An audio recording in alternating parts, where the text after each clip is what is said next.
Picture this. October 2005. The sun is barely up over Atlanta, the city that had become their kingdom. Their playground, their stage, their fortress is still asleep. The strip clubs are dark. The Maybachs are parked. And then the radios crackle. Federal agents in unmarked vehicles fan out across multiple states simultaneously. Detroit, Atlanta, Los Angeles, St. Louis, Miami, Fort Lauderdale, Louisville, Greenville, South Carolina, Columbus, Georgia.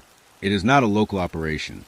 This is a culmination of a 2-year coordinated federal offensive involving the Drug Enforcement Administration, the IRS Criminal Investigation Division, the Organized Crime Drug Enforcement Task Force, and the DEA Special Operations Division. The same people who go after cartels. They are coming for the Black Mafia family. They are coming for 2 brothers from the southwest side of Detroit who started with nothing but $50 bags of cocaine and a hunger of men who have been told their entire lives that they didn't belong anywhere near wealth. Men who had watched their parents work themselves to bone dust and still couldn't afford new shoes for their kids. Men who had decided, somewhere in the late 1980s, that the rules of the game were rigged against people like them, and that the only way to win was to play a different game entirely. In Frisco, Texas, federal agents converge on a large home in the suburbs. Inside is Demetrius Edward Flannery, known to every hustler, rapper, celebrity, and drug dealer from Detroit to Miami as Big Meech, the man who once threw parties where he dropped millions of dollars in a single night, the man who wore fur coats and diamonds the size of thumbnails, the man who had his name tattooed on stranger skin as a badge of honor, the man who had moved so much cocaine to the United States that the DEA would later allege his organization was responsible for trafficking approximately 2,500 kilograms of cocaine every single month. Simultaneously, in St. Louis, Missouri, federal agents stop another vehicle. Inside is Terry Lee Flannery, the quieter one, the one who never wanted the spotlight, known to the streets as Southwest T, the operational brain behind the Los Angeles hub that had transformed Mexican cartel cocaine into American street cash on an industrial scale. The DEA would later announce that Operation Motor City Mafia, a 2-year investigation that generated over 900 pages of wiretap transcripts, informant testimonies, seized financial records, and surveillance documentation, had dealt what they called a knockout blow to the self-named Black Mafia family. 30 members arrested in the first wave alone. More to follow. Over $3 million in cash and assets seized immediately. Over 630 kilograms of cocaine, already in evidence lockers from prior raids. 13 multi-million-dollar mansions. 36 vehicles. Jewelry from Jacob the Jeweler in New York City. A rap label. A promise of the American dream built entirely on cocaine, blood, and the most dangerous kind of ambition. Prosecutors would later allege that Big Meech and Southwest T had generated an estimated $270 million through the course of their operations. This is that story. This is a complete, factual, documented story of the Black Mafia family. From the first $50 bag of cocaine sold on a Detroit street corner, to the raids that shook the nation, to the prison cells, to the pop culture immortality that came after, the rise, the reign, the war between 2 brothers, the government that hunted them for 15 years, and the legacy that refused to die even after the empire fell. Before we get into this, where are you watching from, and what time is it? Drop your city and time in the comments right now. If you are new here, hit that subscribe button right now, because we tell stories like this every single week. Drop a like if you love true crime and gangster stories. Let's go. To understand what the Black Mafia family became, you have to first understand what Detroit was in the 1980s. Not the Detroit of today, with its Midtown revival and its craft breweries and its art installations rising from the rubble. We are talking about Reagan-era Detroit, the Detroit of the crack epidemic, the Detroit of deindustrialization, where the big 3 automakers, Ford, General Motors, Chrysler, had begun the quiet devastation of an entire workforce, shipping jobs overseas and to non-union plants in the South, leaving hundreds of thousands of working-class families in a city that had been built on one thing and was suddenly losing that one thing. Detroit in the 1980s was a city in free fall. The unemployment rate among black Detroiters in certain neighborhoods during this era was catastrophic. The crack cocaine epidemic, which was sweeping the nation's inner cities with terrifying speed, hit Detroit particularly hard. Into this environment, two phenomena emerged simultaneously. The first was the rise of enormously powerful street organizations dealing drugs on a level that previous generations of hustlers could not have imagined. The second was a story of two brothers named Flannery. Demetrius Edward Flannery was born on June 21st, 1968, in Detroit, Michigan. His brother Terry Lee Flannery would come after him.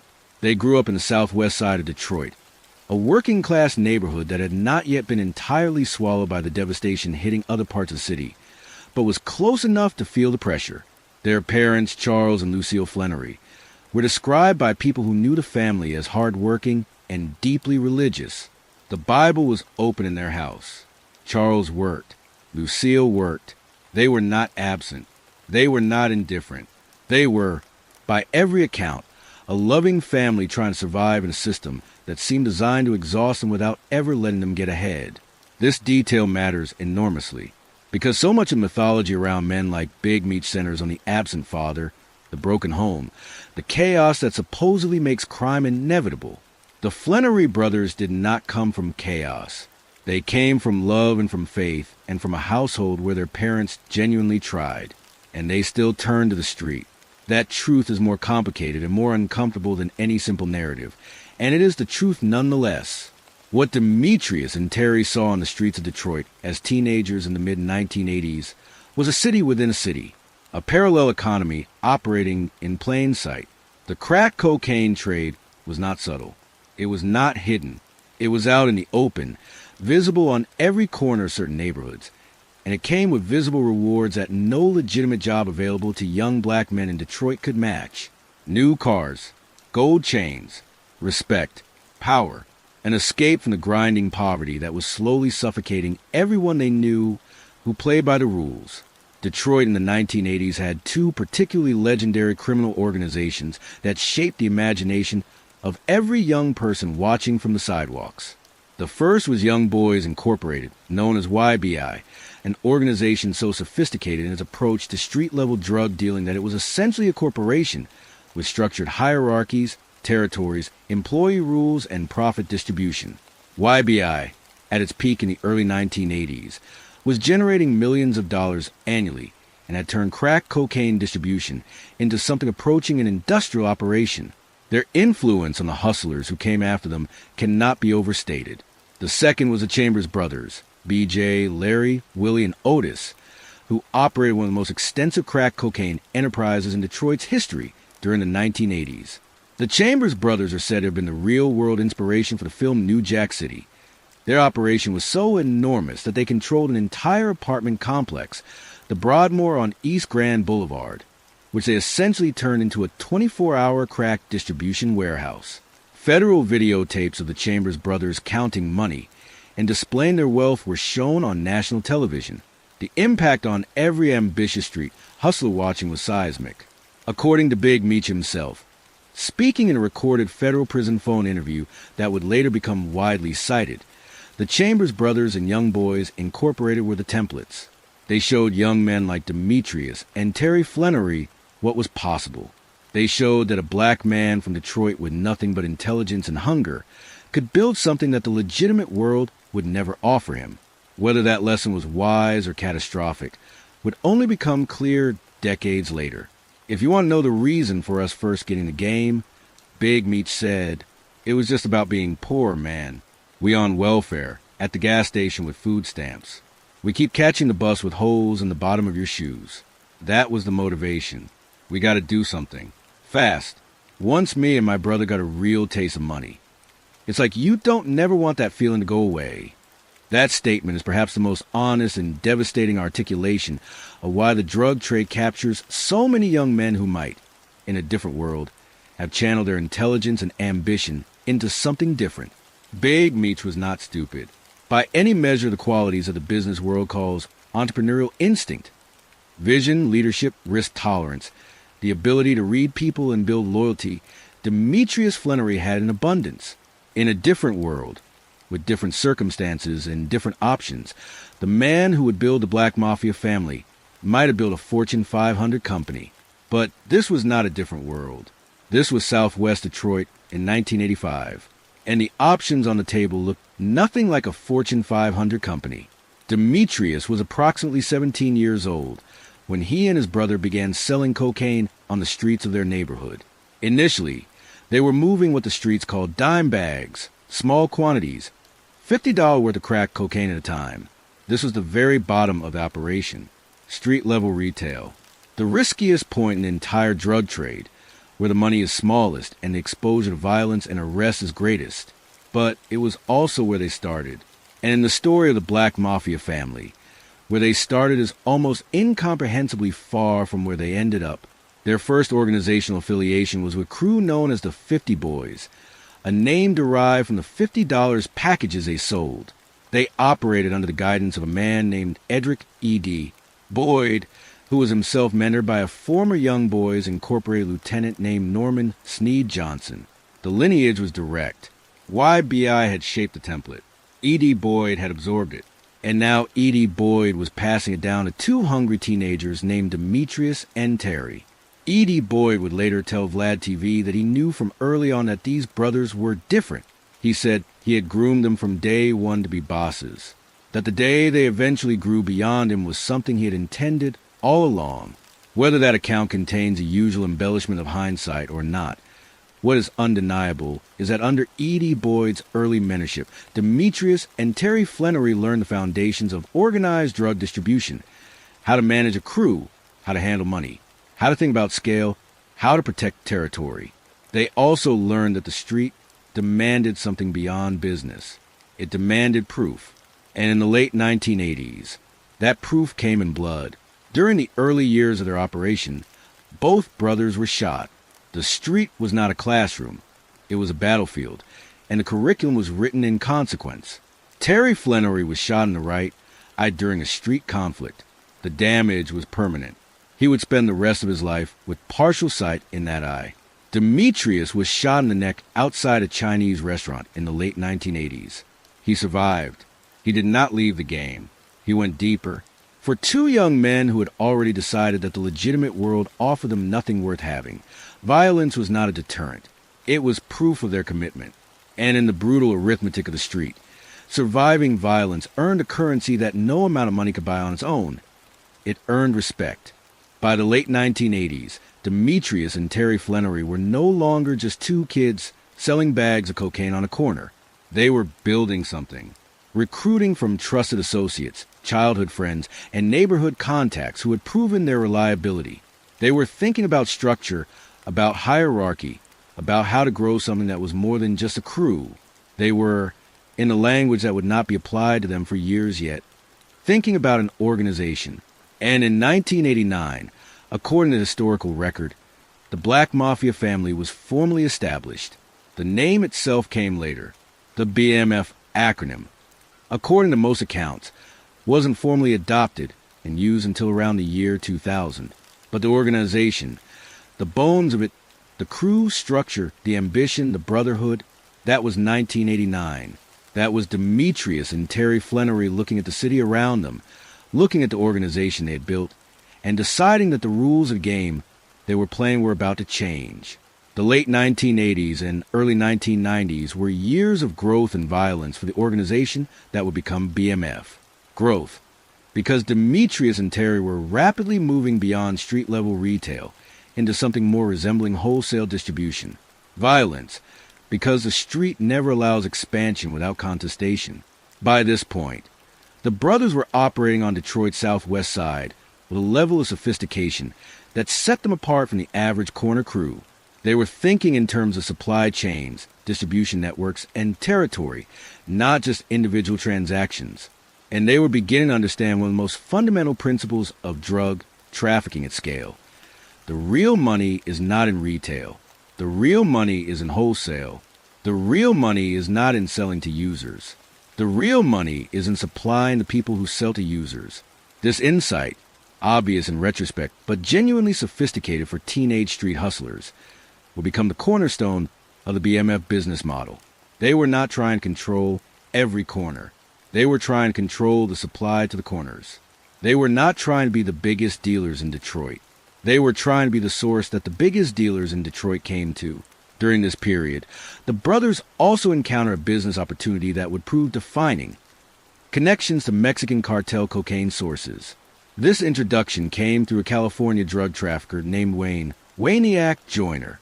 The details of how this connection was established involved the kind of introductions that happen in the shadow world of drug trafficking: mutual associations, trusted vouchers, and the credibility that comes from having moved enough product to be taken seriously by people operating at a higher level. What the Mexican cartel connection meant in practical terms was transformative.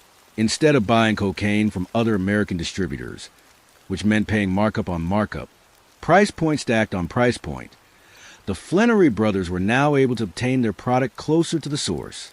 According to later court documents and investigative reports, BMF was eventually purchasing cocaine wholesale directly from a Mexican cartel at approximately $9,000 per kilogram. They were then selling it to street-level dealers at approximately $17,000 per kilogram. The margin was enormous. The competitive advantage was devastating. When you are buying at $9,000 per kilo and selling at $17,000 per kilo, you can offer your customers, the street distributors buying from you, a better price than anyone else in the market while still generating massive profit. BMF could undercut every competitor not because they were more ruthless or more violent than other organizations, but because their supply chain was more efficient. They had eliminated the middlemen. They had gone to the source. And they passed a portion of those savings downstream to create loyalty and demand that no competitor could match. This was not street corner logic. This was business strategy. And it worked with terrifying effectiveness. By the early 1990s, the brothers were also beginning to encounter the first sustained interest from law enforcement. Police investigations into their activities had begun before the organization even had a name, before anyone outside of Detroit's Southwest Side knew what the words Black Mafia Family meant. Local narcotics units were watching the Flannery brothers. The money was too visible. The operation was growing too fast. The streets were talking. In 1994, Demetrius Flannery and a Colombian associate were arrested on drug charges. This was a serious moment, the kind of moment that ends careers and redirects lives. But the case fell apart. It was eventually dropped due to insufficient evidence. Demetrius walked, and if the experience was meant to teach him caution, it taught him something else instead: that the game could be survived, that evidence was hard to gather, that with the right lawyers and the right discretion, the walls could be held. Terry, meanwhile, had been shot in his right eye. The eye surgery that followed resulted in a medical malpractice suit, and Terry ultimately received a settlement from that lawsuit. The amount was not publicly disclosed, but what Terry Flannery did with that settlement money would become a footnote of dark irony in the BMF story. He used it to found a taxi service, one of the first legitimate business fronts the brothers would use to launder their drug proceeds. A legitimate taxi service, funded by medical malpractice compensation, used to wash millions of dollars in cocaine money. The BMF story is full of moments like this, where the mundane and the extraordinary intertwine in ways that make the entire thing feel less like crime history and more like mythology.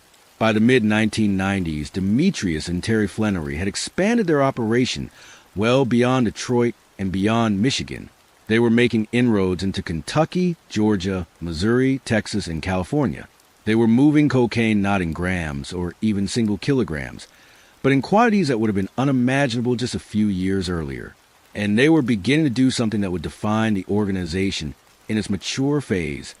They were beginning to think about structure, about division of labor, about how to run an empire that spanned multiple states without losing control of any of it. The answer, as it always is in organizations of this scale, was hierarchy. BMF developed a structure that law enforcement officials and later journalists would compare to a corporation. At the top were Demetrius and Terry. Below them were regional lieutenants, trusted associates who managed specific geographic territories. Below the lieutenants were workers who handled packaging, transportation, distribution, and collections. The communication protocols were designed to create insulation. If a lower-level member was arrested and talked, they would ideally only have information about the people immediately above them, not about the leadership of the organization. This structure was never perfect. No criminal organization structure ever is. but it was more sophisticated than most, and it reflected a genuinely strategic mind at work. The man who would later be described as charismatic and flamboyant, who would throw million-dollar parties and put his name on billboards across Atlanta, was, in the operations of this period, a careful and strategic thinker who understood that an organization that grew too fast, too visibly, and without discipline would not survive. The contradiction between the careful strategist and the spectacular showman would define Big Meech for his entire career, and it would ultimately be part of his undoing. In the late 1980s and into the early 1990s, Atlanta, Georgia was undergoing a transformation. The city that would eventually become one of the most significant cultural and economic capitals of Black America was still in the early stages of that emergence. Hip-hop was beginning to find its southern voice. The city's entertainment industry was growing, and the drug trade in Atlanta was in a state of upheaval.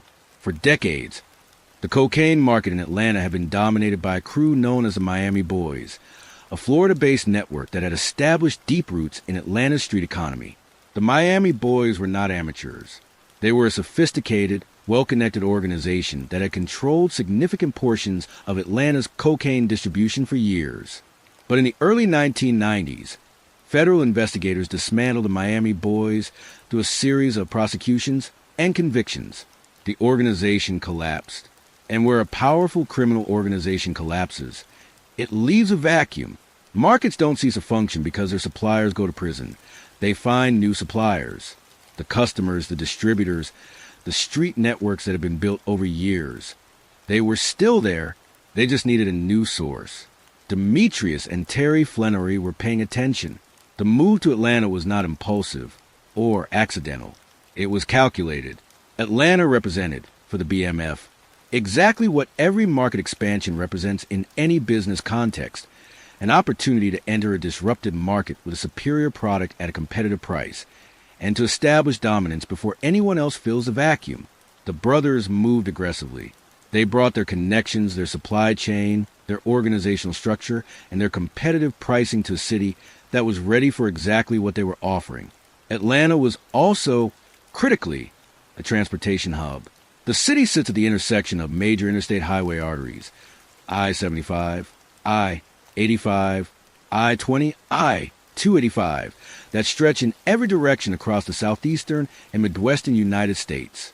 If you wanted to move product from a hub city to distribution points across the South, the Midwest, and up the eastern seaboard, Atlanta was a near-perfect location. The Flannery brothers understood this with the clarity of people who had been thinking about supply chains for years. They also understood something else about Atlanta that was perhaps less obvious. The city's relationship with its black community was different from Detroit's. Atlanta had a substantial and economically powerful black middle class and professional class, a legacy of historically black colleges and universities, and the civil rights movement that had made the city one of its headquarters. Atlanta's culture was self-confident and outward-facing in ways that Detroit's was not. And Atlanta, in the late 1980s and early 1990s, was becoming the center of gravity for Southern hip-hop, a cultural movement that was about to become the most commercially dominant force in American music. Big Meech had always had a certain cultural antenna. He was not just a businessman. He was a showman, a presence, someone who understood that in the world he was operating in, image was not decoration. It was infrastructure, the way you carried yourself, the clothes you wore, the cars you drove, the people you were seen with. These were not luxuries. They were advertisements. They were signals of power and stability that attracted the kind of people you needed to do business with. They were the brand. And Atlanta was the perfect city in which to build a brand. The BMF's Atlanta operation initially centered on distribution, moving the cocaine that was coming through from Mexican cartel sources via the Los Angeles hub that Southwest T was establishing simultaneously. The brothers had divided the empire geographically in a way that played to each of their strengths. Big Meech was the face, the network builder, the person whose personality could walk into a room full of strangers and walk out with 10 new allies. He ran Atlanta. Southwest T was the operational mind. Quieter, more conservative, less interested in spectacle, more focused on systems and logistics. He ran Los Angeles. Atlanta served as the primary distribution hub. The place where the cocaine arrived was divided and went out to a network of street-level distributors across the southeastern United States and beyond. Los Angeles served as the entry point, the hub closest to the Mexican cartel sources, where large shipments came in and were then transported east and distributed nationally. Between these two hubs, BMF established additional distribution points in Detroit, St. Louis, and multiple other cities. The network was growing into exactly what the brothers had always envisioned, a multi-state, vertically integrated cocaine distribution enterprise with direct supply from the source and distribution tentacles reaching across the country. The scale of what they built is worth pausing on, because the numbers strain credibility even when you know they are documented in federal court records.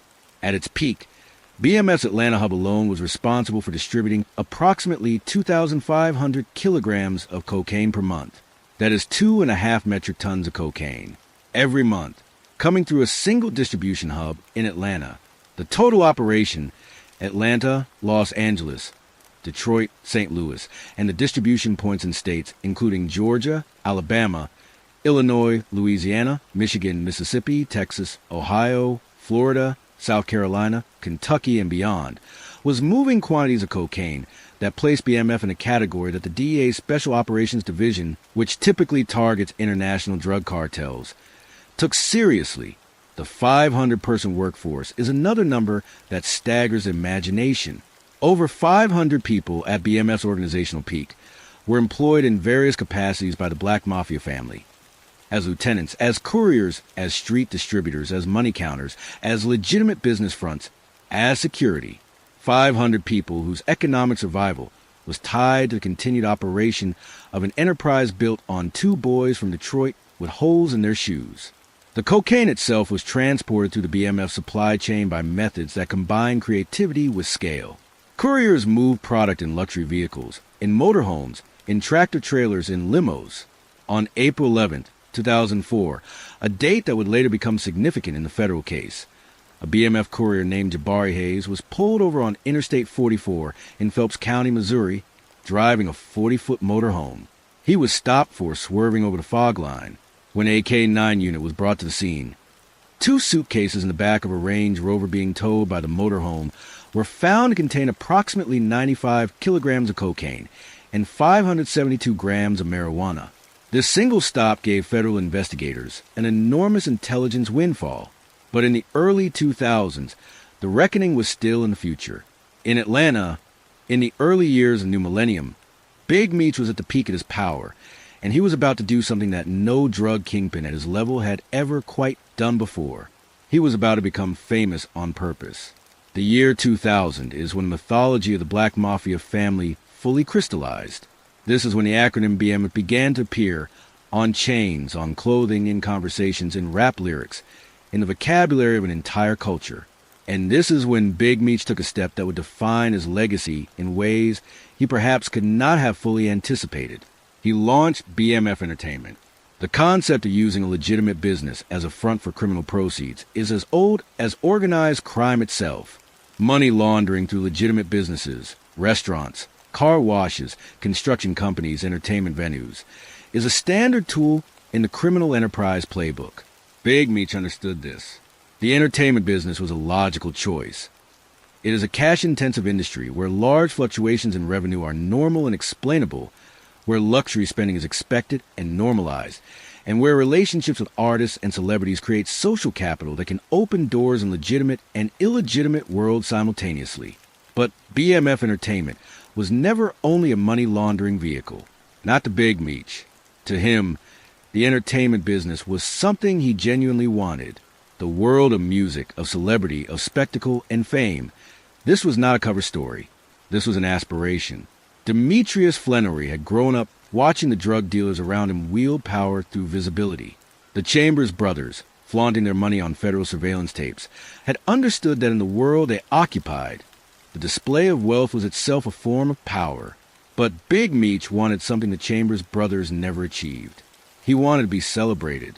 He wanted not just the street's respect, but the culture's admiration. He wanted his name on something that would last. BMF Entertainment established itself as a hip-hop promotion company and record label. The label's primary signed artist was a rapper named Blue Da Vinci, a Detroit-born MC who would later claim he had no knowledge of the criminal underpinnings of the label, though a court would eventually sentence him to 5 years in prison for his time with the organization. But BMF Entertainment's reach extended far beyond its one signed artist. What Big Meech actually did with BMF Entertainment was something that positioned him at the center of Atlanta's, and therefore the nation's, hip-hop culture. He became a promoter. He threw parties. Lavish, enormous, invitation-only events at Atlanta's top nightclubs, Compound, Club Crucial, and others that became legendary throughout the city. These were not ordinary parties. They were productions. Hundreds of people, oceans of champagne, VIP sections that cost more to occupy for a single night than most Atlantans earned in a year. And Big Meech himself at the center of it all, enormous in his personality, magnetic in his presence, the kind of man whose entrance into a room caused every other conversation to pause. He was also, critically, connected with the most important figures in hip-hop at a moment when hip-hop was becoming the dominant cultural and commercial force in American music. The Flannery brothers had, through their wealth and lifestyle, been socializing with music industry figures for years. But in the early 2000s, Big Meech elevated this to a systematic effort to make BMF the most visible brand in the culture. He befriended and hosted legends. Sean Diddy Combs, the most commercially powerful figure in hip-hop at the time, was in Meech's orbit. Jacob the Jeweler Arabo, the New York jeweler to the rap world's elite, became a direct business associate of the BMF. The connection to Jacob the Jeweler was not just social, it was financial. Jacob Arabo was eventually indicted in 2006, in part because of his dealings with the BMF, accused of laundering money for the organization through his jewelry business. But the most significant and celebrated relationship that Big Meech cultivated during this era was with a young Atlanta rapper named J. Wayne Jenkins, known to the world as Young Jeezy. The story of Big Meech and Young Jeezy is one of the most fascinating and complex relationships in the entire BMF saga. Jeezy was, in the early 2000s, a street rapper from Atlanta who was beginning to attract serious attention in the local hip-hop community. His music was raw, autobiographical, and carried the credibility of a man who had actually lived what he was rapping about. He was not yet signed to a major label. He was not yet famous nationally. Big Meech saw something in Jeezy. According to multiple accounts, Meech believed in Jeezy before the world at large did, and he uses enormous resources and connections to help elevate Jeezy's profile in Atlanta. He threw parties to promote Jeezy's music. He supplied fancy cars and the kind of enormous diamond medallion pendants that defined the visual vocabulary of mid-2000s trap music for Jeezy's video shoots. He got Jeezy's music into the Atlanta strip clubs, which in that era was one of the most powerful promotional mechanisms available to a southern rap artist. If your song was playing in the strip clubs, your song was being heard by everyone who mattered. Jeezy was open about his relationship with Big Meech in interviews and in his music. He shouted out the Black Mafia Family in promotional videos. The relationship was visible, celebrated, and close. Later, when speaking about Meech in interviews, Jeezy described a man operating on a scale that seemed almost impossible. Private planes, millions of dollars a week moving through his hands, celebrities on speed dial. Literally, when I asked Meech about the high point of 15 or 20 years at the top of the drug game, author Morris Shalhoub wrote, after speaking with Big Meech directly, he said the best thing was helping Jeezy's career take off. This is a remarkable statement. A man who had generated an estimated $270 million. A man who owned 13 mansions across the United States. A man who had built one of the largest cocaine distribution networks in American history. And the best thing about all of it, in his own assessment, was helping a rapper he believed in get his music heard. It tells you something profound about what Big Meech actually wanted from the life he had built. The money was never really about the money. It was about the access it provided. The access to the world of culture and celebrity and music and spectacle that was, for him, the real prize. Big Meech also claimed, with the characteristic boldness that defined his public persona, to have played a role in the early careers of other Atlanta rap luminaries, including T.I. These claims are harder to verify and were disputed or unacknowledged by the artists themselves for obvious reasons. But what is not in dispute is that by the early 2000s, Big Meech and the BMF were woven into the fabric of Atlanta's hip-hop world in a way that went far beyond mere social association. They were part of the culture's origin story.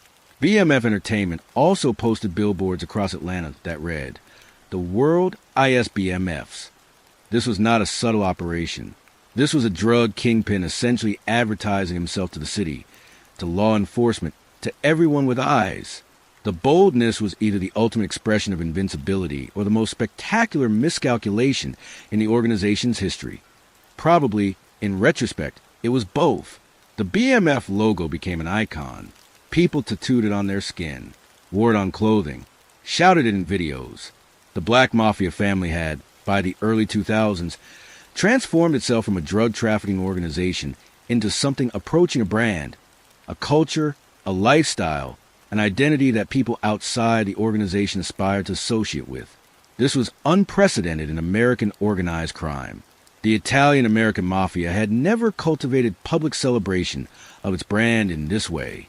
The Mexican cartels operated in darkness, using violence as their primary public relations tool. But Big Meech had found a way to take a criminal organization and turn it into something that a significant portion of American hip-hop culture wanted to celebrate and associate with. The reasons for this are complex and deserving of serious examination. The BMF represented, to many who admired it, the most spectacular possible rejection of the social order that had offered black men from cities like Detroit and Atlanta very little worth accepting. The wealth, the freedom, the power, the celebrity. These things resonated with people who were living in the same circumstances that Demetrius and Terry Flannery had grown up in. The BMF said, "We did not wait for permission. We did not beg for opportunity. We built our own." That this was built on cocaine, on the addiction and destruction of people in their own communities, on violence and intimidation. These costs existed, and they were real.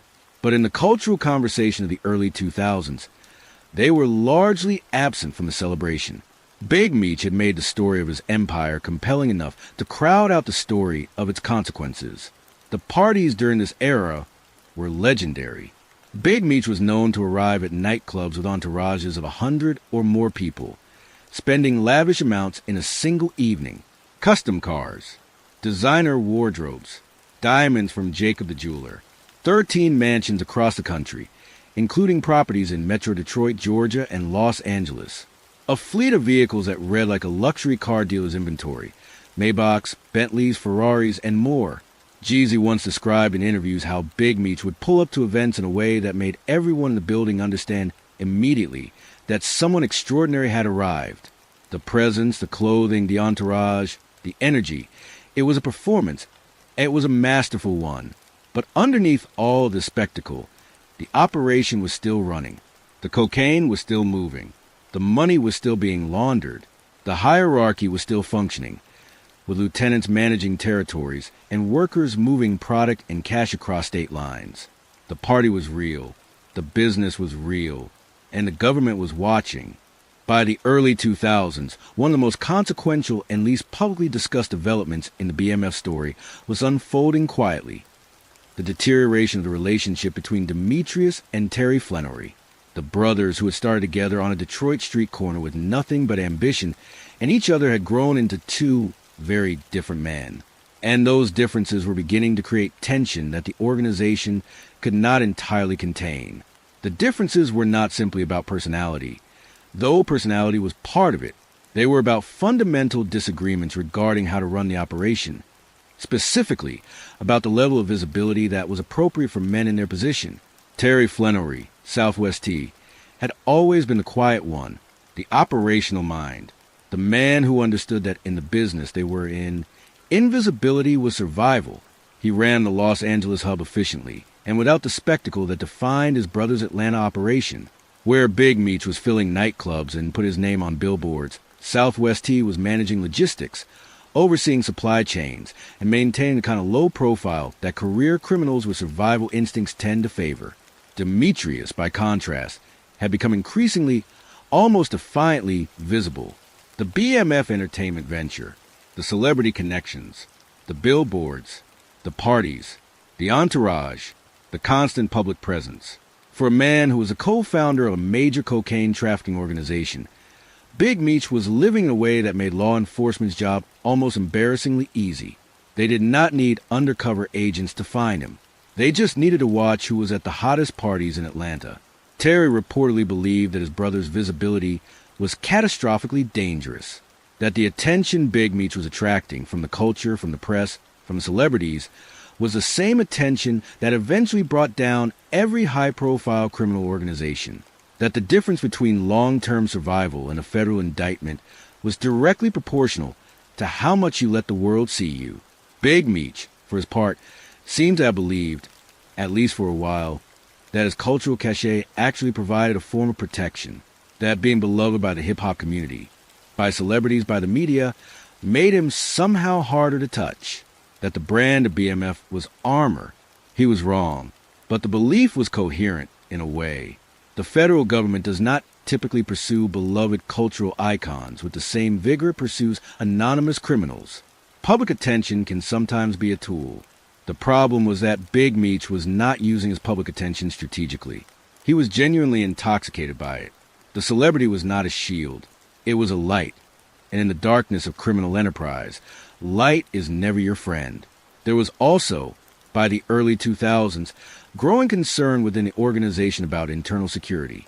The larger an organization grows, the more people know things they should not know, the more potential informants exist, the more opportunities law enforcement has to flip someone at the lower levels and work their way up. BMF had over 500 members, 500 people.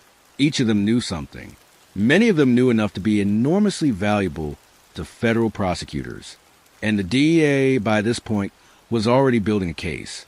The split between the brothers is described in various accounts as having become serious enough that they were, by the early 2000s, barely speaking to each other, not formally dissolving the organization. The operation still ran, but operated with increasing independence from each other, with the East and West Coast hubs functioning more like separate enterprises, sharing a supply chain than like a unified organization under unified leadership. This division would have operational consequences. Unity is the most important structural protection any criminal organization has. When the people at the top of a hierarchy are not aligned, the signals they send down to the organization become mixed. Loyalty is divided. Decision-making slows. And the vulnerabilities that law enforcement needs to exploit become harder to paper over. The split between Big Meech and Southwest T did not bring down the BMF, but it weakened it, and weakness in the federal government's crosshairs was exactly the wrong thing to show. There were also incidents of violence that increased law enforcement scrutiny during this period. On June 5, 2003, a shooting occurred outside Chaos, an Atlanta nightclub. Multiple people were shot. The incident drew attention to the BMF's presence in Atlanta's nightclub scene and put names on law enforcement radar. In 2004, Big Meech himself was shot in the buttocks during a shooting outside an Atlanta nightclub. The incident arose from an altercation with Anthony Wolf Jones, a former bodyguard for Sean Diddy Combs. Jones was killed in the altercation. Big Meech was wounded. The investigation that followed this incident generated additional intelligence for federal investigators who were already building their case. And on July 11, 2004, a date that would later be cited as particularly significant in the federal investigation, Terry Flenory was arrested in Illinois during a traffic stop and was found in possession of approximately $4 million worth of jewelry. He was personally transporting the jewelry to Young Jeezy for a music video photo shoot. The jewelry seizure led to a money laundering investigation that swept in not only Terry, but also music producer Damon Thomas, who happened to be Kim Kardashian's first husband, and Jacob the jeweler. Every incident, every arrest, every seizure was giving federal investigators more names, more evidence, more of the organizational map that they needed to prosecute not just street-level members, but the men at the very top. The clock was ticking. And in October 2003, the DA had formally started it. October 28, 2003. This is the date that, in retrospect, marked the formal beginning of the end for Black Mafia Family. On this day, a 2-year organized crime drug enforcement task force investigation was officially launched, coordinated by the DEA's Special Operations Division. The operation was named with a certain federal flair for drama, Operation Motor City Mafia. The agencies involved were formidable: the Drug Enforcement Administration, the Internal Revenue Service Criminal Investigation Division, the United States Attorney's Office for the Eastern District of Michigan, state and local law enforcement partners in multiple cities and states. These were not the narcotics detectives who worked street-level drug cases. The DEA Special Operations Division, the unit coordinating the investigation, was the same unit that coordinated intelligence operations against major international drug trafficking organizations. The unit that went after Mexican cartels and Colombian cocaine networks. The message of assigning this unit to the BMF case was not subtle. The federal government had concluded that the Black Mafia Family was operating at a level that warranted the same tools used against international trafficking organizations. Because, in substance, the investigation proceeded through the standard architecture of a sophisticated federal organized crime case. Wiretaps on telephone communications, monitored, recorded, and analyzed over months and years. Surveillance of physical locations, distribution hubs, meeting places, residences. Undercover operations in which federal agents gathered intelligence while operating within the BMF orbit or associated communities. Informants, low-level members and associates who were arrested on related charges and offered reduced sentences in exchange for cooperation and information about the organization's structure and leadership. The 900-page report that would eventually emerge from this investigation, wiretap transcripts, informant testimonies, seized financial records, surveillance photographs, and analytical work by federal intelligence analysts, represented an enormous investment of federal resources over a period of years. It was, by any measure, one of the most comprehensive investigations into a domestic drug trafficking organization in DEA history. The lead-up to the final raids in October 2005 had already produced significant seizures. Prior to the main operation, DEA and state and local authorities had arrested 17 BMF members and associates, seized 632 kilograms of cocaine, $5.3 million in United States currency, and $5.7 million in other assets. Each of these seizures gave investigators more intelligence. Each arrested member was a potential source of information about those above them in the hierarchy. The April 2004 seizure of the Jabari Hayes motorhome, with its 95 kilograms of cocaine, was a particularly significant intelligence milestone. Hayes was a BMF courier and high-level distributor. His arrest provided investigators with detailed information about BMF's transportation methods, supply chain logistics, and the organizational structure of the delivery network. By 2004 and 2005, federal investigators had assembled a picture of the BMF that was detailed enough to support prosecution of the organization's leadership under the most powerful statute in the federal organized crime toolkit, the Continuing Criminal Enterprise Statute, sometimes called the Drug Kingpin Statute. This law was designed specifically to prosecute the leadership of major drug trafficking organizations, not just individual transactions, not just individual possessions, but the act of organizing, managing, and supervising a continuing series of criminal drug transactions. A conviction under the CCE carries a mandatory minimum sentence of 20 years. In cases involving the scale of the BMF, prosecutors were aiming significantly higher. The wiretaps that investigators were running during this period were capturing extraordinary things. Conversations between BMF members discussing shipments, prices, distribution arrangements, and organizational matters. Conversations that place specific individuals in specific roles within the organization's hierarchy. Conversations that would eventually become some of the most damaging evidence at trial. And there was the matter of the BMF's own visibility. Big Meech's public persona, the parties, the celebrity connections, the BMF entertainment brand, the billboards, create a trail of documentation that no self-respecting federal investigator could fail to follow. When you post billboards saying the World ISBMFs across a major American city, you have handed your prosecutors an enormous gift. You have told the world, and therefore the government, exactly what you think you are. The federal case also benefited from a series of incidents that pulled additional figures into the investigation. The July 2004 jewelry seizure involving Terry Flannery, Damon Thomas, and Jacob the Jeweler created new threads. The 2005 shooting incident outside an Atlanta club involving young Jeezy and alleged BMF associates. Jeezy was arrested on March 11, 2006, in connection with an incident in Miami, though he was never convicted of drug-related charges. Created additional investigative connections. Charles Barkley and Michael Jordan, two of the most famous athletes in American sports history, were at one point questioned as part of the federal investigation because of their dealings with BMF associate named Tremaine Kiki Graham. The details of what exactly those dealings were remain murky, and neither athlete was accused of any wrongdoing. But the fact that the investigation's tentacles reached into the orbit of Hall of Fame basketball players speaks to the extraordinary breadth of the social world that Big Meech had built around the BMF. NFL star Adam Pac-Man Jones was connected to the case through his alleged financing of the legal defense of a high-ranking BMF member named Fleming Ill Daniels during Daniels' drug trafficking trial. Again, Pac-Man Jones was not prosecuted for drug trafficking, but his name appeared in the investigation's records. The BMF had achieved something that almost no criminal organization in American history had achieved. It had inserted itself into the social orbits of entertainment, sports, and business at the highest levels. By late 2005, federal investigators had everything they needed. The case was built. The evidence was in place. The organizational map was drawn. The wiretaps were compiled. The informants were in position. And on October 28, 2005, exactly 2 years to the day after Operation Motor City Mafia officially began, the DA made its move. October 28, 2005, the anniversary of Operation Motor City Mafia's launch, was not a coincidence. Federal investigators, with the theatrical precision that major operations sometimes involve, chose this date deliberately.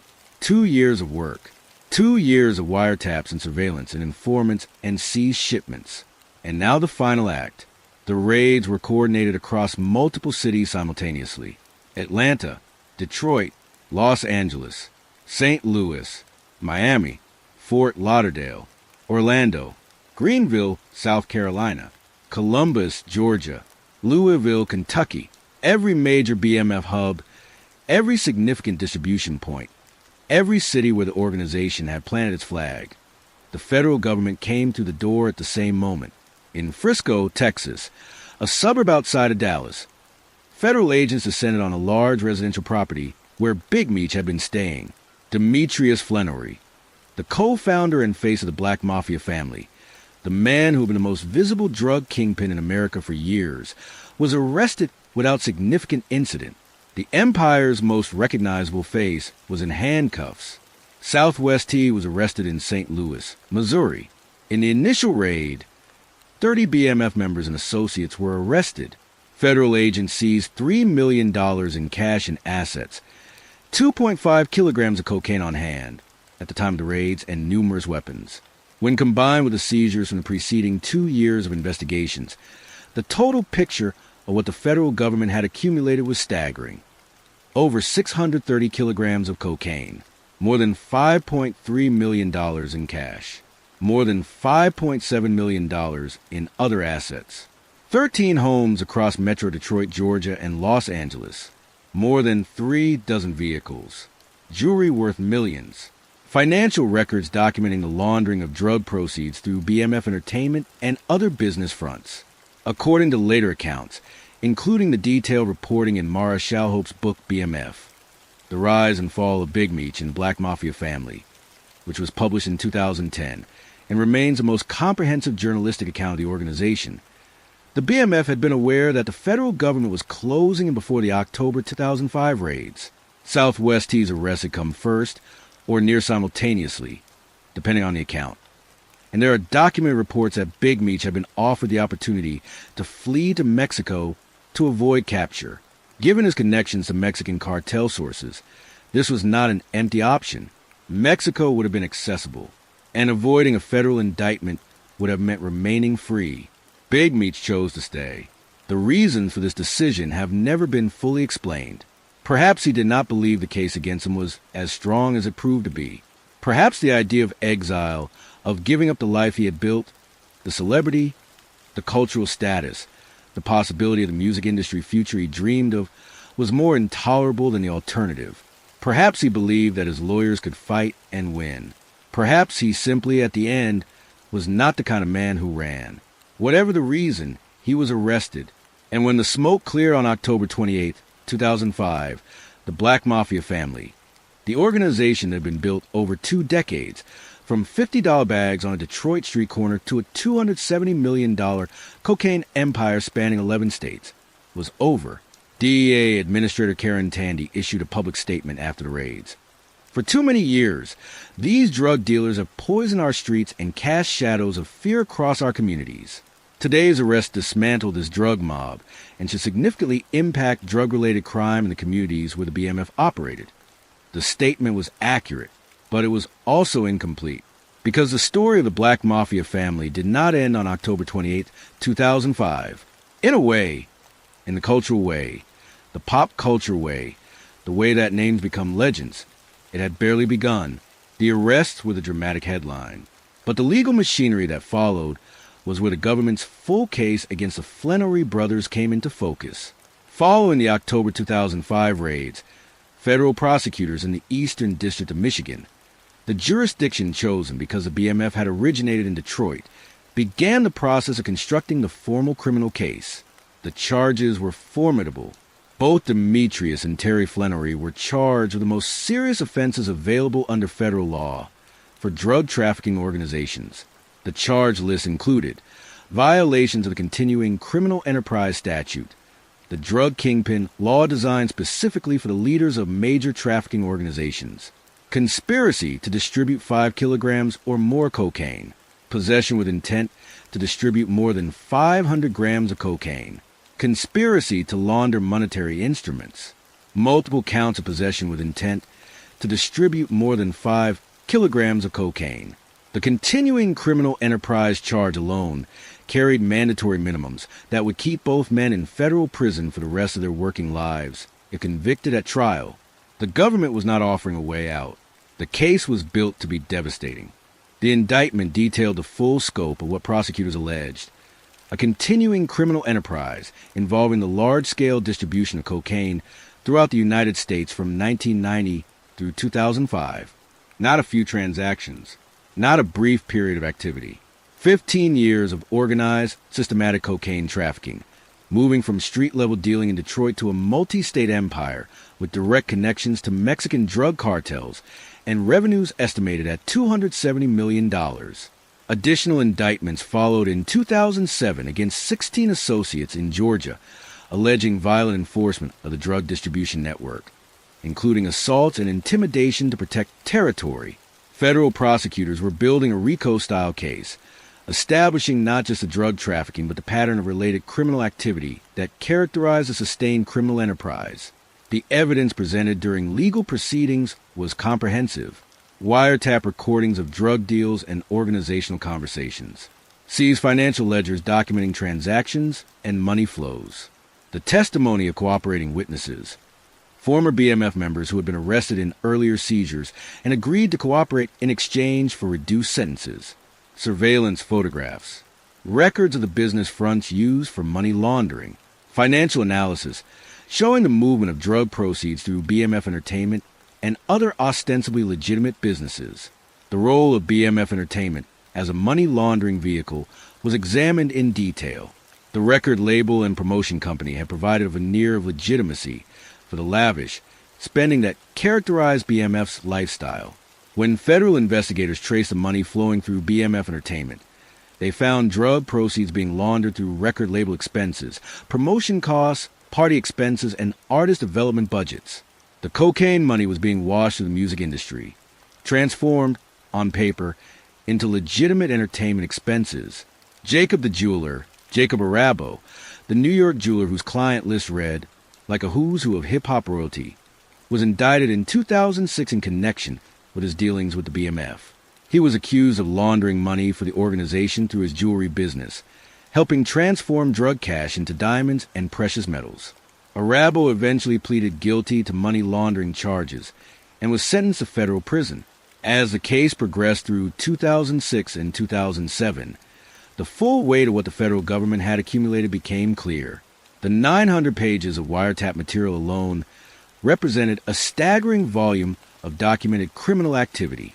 The financial records, the informant testimony, the surveillance documentation. Together, they painted a picture of an organization that had operated with extraordinary sophistication and scale for 15 years. Big Meech and Southwest T had lawyers. Good ones. But the case against them was not a case that could be defeated by attacking the evidence. The evidence was too comprehensive and too well documented. The question was not whether they had done what the government alleged. The question was what their fate would be. In November 2007, after months of negotiations, both Demetrius and Terry Flannery entered guilty pleas.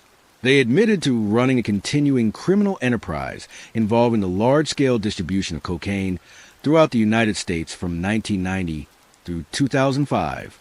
The pleas were a formal acknowledgement of everything the government had alleged: the scale, the duration, the leadership. The sentencing was scheduled, and the country waited. September 2008, the Eastern District of Michigan Federal Courthouse in Detroit, the city where it all started, where two teenagers with holes in their shoes had first imagined something bigger than everything around them. United States District Judge David M. Lawson presided over the sentencing of Demetrius Edward Flannery and Terry Lee Flannery. The proceeding was not a trial. The guilty pleas had already been entered. What the sentencing hearing determined was the length and terms of the punishment. The federal sentencing guidelines for convictions under the continuing criminal enterprise statute, given the scale of the operation and the quantities of cocaine involved, left limited flexibility. The government asked for severe sentences. The defense argued for consideration of factors that might warrant some reduction. The judge heard both sides. When Judge Lawson imposed sentence, it was the same for both brothers. 30 years in federal prison, 360 months. For Demetrius Flannery, born June 21, 1968, a 30-year sentence meant he would not be eligible for release until he was nearly 70 years old. For Terry Flannery, the younger brother, the math was similar. The DEA special agent in charge, Robert Corso, issued a statement after sentencing that articulated the government's view of what the BMF had been and what its destruction meant. The BMF was a violent, sophisticated drug smuggling and money laundering organization that began right here in Detroit, Michigan. Terry and Demetrius Flannery expanded what was a small local operation into a multi-state, multi-million-dollar criminal enterprise with direct links to Mexican-based drug trafficking cartels. The statement was clinical. It described the organization accurately: the violence, the sophistication, the scale, the cartel connections. What it did not describe, because it was not the government's job to describe it, was the human texture of what had been dismantled. The two boys from the southwest side, the parents who had tried, the brother who had been shot in the eye, the other brother who had survived being shot in the neck. The 15 years of building something that, whatever its cost communities and individuals, had required a kind of genius to construct. Blue Da Vinci, the BMF Entertainment rapper, was sentenced to 5 years in prison for his association with the organization. He was released in 2011. Various BMF members and associates received sentences of their own, ranging from months to decades, depending on their role in the organization and whether they had cooperated with federal investigators. The BMF was gone. The cocaine supply chain was dismantled. The Atlanta hub was shuttered. The Los Angeles operation was closed. The 13 mansions were seized. The fleet of luxury vehicles was confiscated. The jewelry was taken. The BMF Entertainment offices were empty. The billboards that had declared the world BMFs were taken down. All that remained for a time was the silence and the memory. Federal prison is not the county jail. Federal prison for a man serving 30 years under a continuing criminal enterprise conviction means a facility that the Bureau of Prisons classifies based on security level, distance from family, and a variety of factors that the prisoner has very little control over. It means decades measured in seasons of visiting days and phone calls. And, if you are Big Meech, the strange experience of watching your legend grow on the outside, while your world on the inside shrinks to the dimensions of a cell. Big Meech was initially housed at FCI Yazoo City in Mississippi, before eventually being transferred to FCI Coleman Low in Wildwood, Florida. The federal prison system moves inmates, and Meech was moved multiple times over the course of his incarceration. What is remarkable about the prison years? Remarkable, and depending on your perspective, either admirable or infuriating, is how actively Big Meech worked to maintain his presence in the culture from behind bars. Federal prison calls are recorded. Federal prison correspondence is monitored. None of this stopped Demetrius Flenory from conducting interviews, from communicating with the hip-hop world, from maintaining the persona of Big Meech even when Big Meech was a federal prisoner in a low-security facility in Florida. From prison, he gave interviews. He made statements that were published and circulated. He communicated with his son, Demetrius Flenory Jr., known as Lil Meech, who was growing up in the shadow of his father's legend and preparing, in ways neither of them could have anticipated in 2008, to play a significant role in how that legend was eventually told to the world. Federal prosecutors, in court filings related to Big Meech's attempts to have his sentence reduced or to be released early, were explicit about their frustration with his continued cultivation of his image. Assistant United States Attorney Don Eisen wrote in a court filing, "During his time in prison, Flenory continues to promote himself and, through others, his legacy as a highly successful professional drug dealer.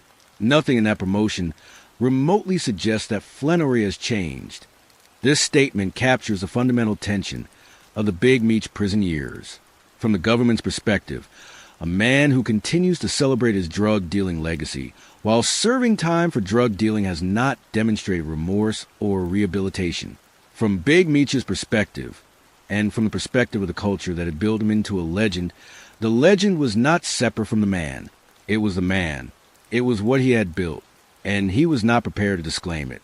Southwest T, serving his concurrent 30-year sentence, maintained a lower profile in prison, consistent with the personality that had always defined him relative to his brother. While Big Meech was calling from prison and maintaining his cultural presence, Terry Flenory was largely silent. The two brothers who had barely been speaking to each other at the end of the BMF's operational life were now serving parallel time in separate federal facilities. The years passed. Hip-hop changed. The cities that BMF had operated in changed. Atlanta continued its rise as a capital of global hip-hop culture. The city that had once been the center of BMF's empire was now the home of Drake's recording sessions, of trap music's complete dominance of popular culture, of the next generation of rap stars who had grown up with the legend of Big Meech as part of the soundtrack of their ambition. In the streets and in the studios, the name BMF had taken on a life that was entirely independent of the federal case records. It was shorthand for a particular kind of ambition, the kind that recognizes no ceiling, that refuses to accept the terms offered by a world that was never designed to include you. Rick Ross's famous lyric, "I think I'm Big Meech, Larry Hoover," captured something that the culture had decided about Demetrius Flenory. He was an archetype, a symbol, a name that meant something beyond the specific facts of cocaine trafficking and federal prosecution. Young Jeezy, who had built an enormously successful career after his association with BMF, never fully addressed the relationship publicly in the way that investigators and journalists tried to get him to. But the connection was permanent, part of both men's origin stories, part of the mythology of early 2000s Atlanta hip-hop that no amount of discretion could erase. The COVID-19 pandemic, which arrived in early 2020 and swept the federal prison system with devastating speed, would eventually produce the first major legal development in the Flenory brothers' post-conviction story. March 2020. COVID-19 arrived in the United States with a speed that overwhelmed every institution the country had. Hospitals were overwhelmed, supply chains buckled, and in federal prisons, where people are housed in close proximity with limited access to medical care, the virus spread with particular ferocity. The federal prison population is not, by design, a population that attracts a great deal of public concern. But the conditions in federal facilities during the COVID-19 pandemic were genuinely alarming, and advocates for federal prisoners, both civil liberties organizations and families of incarcerated people, pressed hard for the Bureau of Prisons and federal courts to use available legal tools to reduce the prison population, particularly for older prisoners with underlying health conditions who were at elevated risk of severe COVID illness. Terry Lee Flenory, Southwest T, was in his early 50s. He had been incarcerated since 2005. He had served approximately 15 years of a 30-year sentence. and he was among the prisoners whose attorneys argued presented elevated health risk in the pandemic environment. In May 2020, Terry Flannery was released to home confinement. The compassionate release was consistent with a broader initiative by the Bureau of Prisons during the pandemic to transfer certain prisoners out of facilities and into home confinement, where they would still be under supervision, but would not be subject to the infection risks of institutional confinement. For the Flannery family, the release of Southwest T was a moment of enormous significance, not just practically, but emotionally. He had served 15 years. He had been away from his family, from the world, from freedom since 2005. And while his release was conditional, home confinement is not freedom in the unconditional sense. He was out. He was alive. He was home. The contrast with his brother was stark. Big Meech's attorneys had also applied for compassionate release during the pandemic, citing the same elevated health risks. The applications were denied. Not once, not twice, but 4 separate times. The federal courts declined to release Big Meech to home confinement during the pandemic. The reasons given in the court filings included the assistant U.S. attorney's arguments about Big Meech's continued promotion of his drug-dealing legacy from prison, an argument that the government believed demonstrated insufficient rehabilitation to warrant early release. The difference in outcomes for the two brothers was not lost on anyone who had been following the story. Southwest T, who had always operated with more restraint and less public visibility than his brother, was released. Big Meech, who had spent his prison years maintaining his public persona with the same dedication he had brought to maintaining it on the outside, was denied. The lesson was one that Big Meech had been unable or unwilling to absorb throughout his career. Visibility has costs. In the world of drug trafficking, visibility had been a choice that ultimately made him easier to prosecute. In the world of federal prison, his visibility, his insistence on maintaining the Big Meech brand even from behind bars, had become an argument that prosecutors used to keep him there. Later, President Joe Biden would grant Terry Flannery a presidential commutation, a formal act of executive clemency, as part of a broader initiative to permanently reduce the sentences of people who have been released from federal prison to home confinement during the COVID-19 pandemic. The commutation transformed Southwest T's status from temporary home confinement back to federal sentence into a permanent reduction of his sentence. He was finally free in a real and permanent sense. Southwest T celebrated the moment publicly on Instagram, posting a photo of his clemency affidavit alongside videos of himself cutting off his house arrest monitoring device. His caption read, "It's been a journey, but prayer and unwavering faith beyond mere human comprehension got us to this point." The journey had been 40 years from the southwest side of Detroit to that moment. 40 years from two brothers selling $50 bags of cocaine to one of those brothers cutting off a federal ankle monitor on camera, free for the first time since 2005. For Big Meech, the journey was not over, but it was approaching its own conclusion. While Southwest T was navigating his path to freedom, Demetrius Flannery was working the legal system from the inside. The federal sentencing guidelines that had been used to sentence Big Meech in 2008 had not remained static in the years since. One of the persistent criticisms of the federal drug sentencing regime is that the sentences imposed under the continuing criminal enterprise statute and related drug quantity guidelines have historically been extraordinarily long, longer, critics argue, than is necessary for either deterrence or justice, and producing incarceration costs and human costs that dwarf any proportionate social benefit. The United States Sentencing Commission, which sets the guidelines that federal courts use in imposing sentences, periodically revises those guidelines in response to evidence, policy debates, and legislative direction. Among the most significant revisions in recent years were Amendments 782 and 788, which revised the drug quantity table used to calculate sentences in drug trafficking cases, specifically reducing the offense level for drug quantity by 2 levels across the board, which translates into meaningfully shorter sentences for the same quantity of drugs. These amendments were made retroactive, meaning that people already serving sentences calculated under the old guidelines could apply for reductions under the new ones. Big Meech applied. His attorneys argued that he met the criteria for a sentence reduction under USSG Amendments 782 and 788. United States District Judge David M. Lawson, the same judge who had presided over his original sentencing, agreed. In June 2021, Judge Lawson reduced Big Meech's 360-month sentence to 324 months.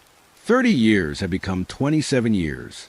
The projected release date, which had been approximately 2031, moved to approximately 2028. This was significant. 3 fewer years is 3 fewer years. But it was not the dramatic change that Big Meech's supporters had been hoping for.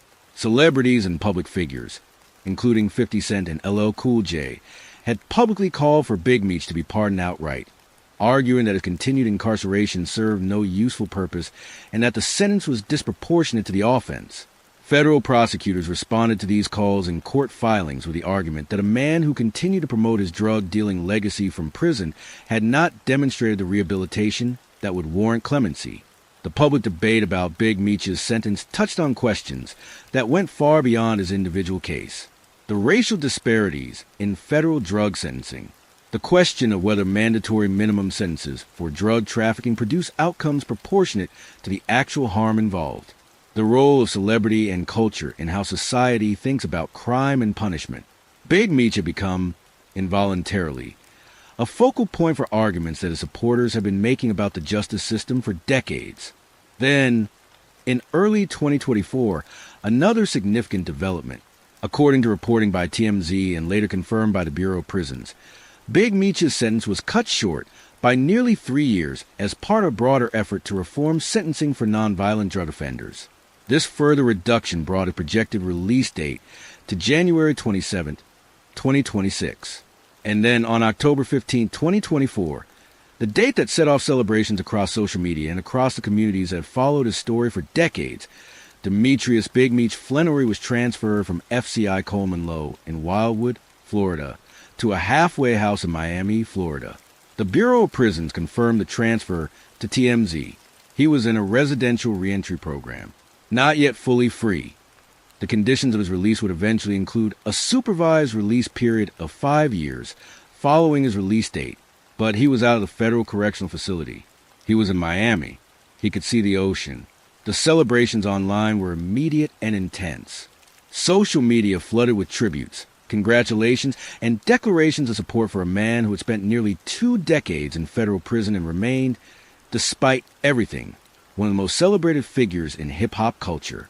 His projected full release date was January 27, 2026, which means that by the time you are watching this video, Demetrius Flannery may well be a free man. Images emerged of Big Meech after his transfer, looking healthy, showing off new dental work, smiling. The image of him outside prison walls, alive and present in the world, was for many people who had followed his story the culmination of a decades-long narrative. The question of what Big Meech does with his freedom, whether he pursues a music industry career he always dreamed of, whether he becomes an advocate for prison reform and criminal justice change, whether he builds something legitimate with the intelligence and presence that build an empire, remains open. History will record the answer. While the Flannery brothers were navigating their legal situations from 2008 onward, something was happening in the culture that neither of them could have fully predicted. Their story was becoming one of the most commercially and critically compelling narratives in American popular culture. The BMF legend had been growing for years through informal channels, fan-made documentaries, interviews with associates, social media tributes, the constant references in hip-hop lyrics, from Rick Ross's famous verse to dozens of lesser-known but no less heartfelt acknowledgments by rappers who had grown up with the BMF story as part of their musical DNA. In July 2019, it was officially announced that Curtis 50 Cent Jackson had begun developing a television series about the Black Mafia family for the premium cable and streaming network stars. 50 Cent's company, G-Unit Films and Television Incorporated, in partnership with Lionsgate Television, would produce the series. 50 Cent would serve as executive producer. The choice of 50 Cent as the driving creative force behind the BMF television adaptation was, from a cultural standpoint, almost too perfect. 50 Cent had spent the 2000s as one of the most commercially dominant figures in hip-hop, and his connection to the world that Big Meech had inhabited, the intersection of street credibility and spectacular success, was genuine. He had already created the Starz drama Power, which dramatized the story of a New York drug dealer trying to go legitimate, and its related spin-off universe, which had become enormously successful. The BMF project was, in many ways, a natural extension of the storytelling territory 50 Cent had already staked out. In April 2020, Starz officially greenlit the series. Detroit screenwriter Randy Huggins was brought in to develop the scripts. Huggins, who had grown up in Detroit and had a deep personal connection to the culture and history the show would explore, was the ideal choice. Someone who understood the geography, the culture, the specific texture of life in Southwest Detroit in the 1980s. The casting of the central role, Demetrius Big Meech Flannery, was made with an audacity that matched the spirit of the subject. The role was given to Demetrius Lil Meech Flannery Jr., Big Meech's real-life son, who had never acted professionally before. The decision was either inspired or reckless, depending on your perspective. In the event, it turned out to be inspired.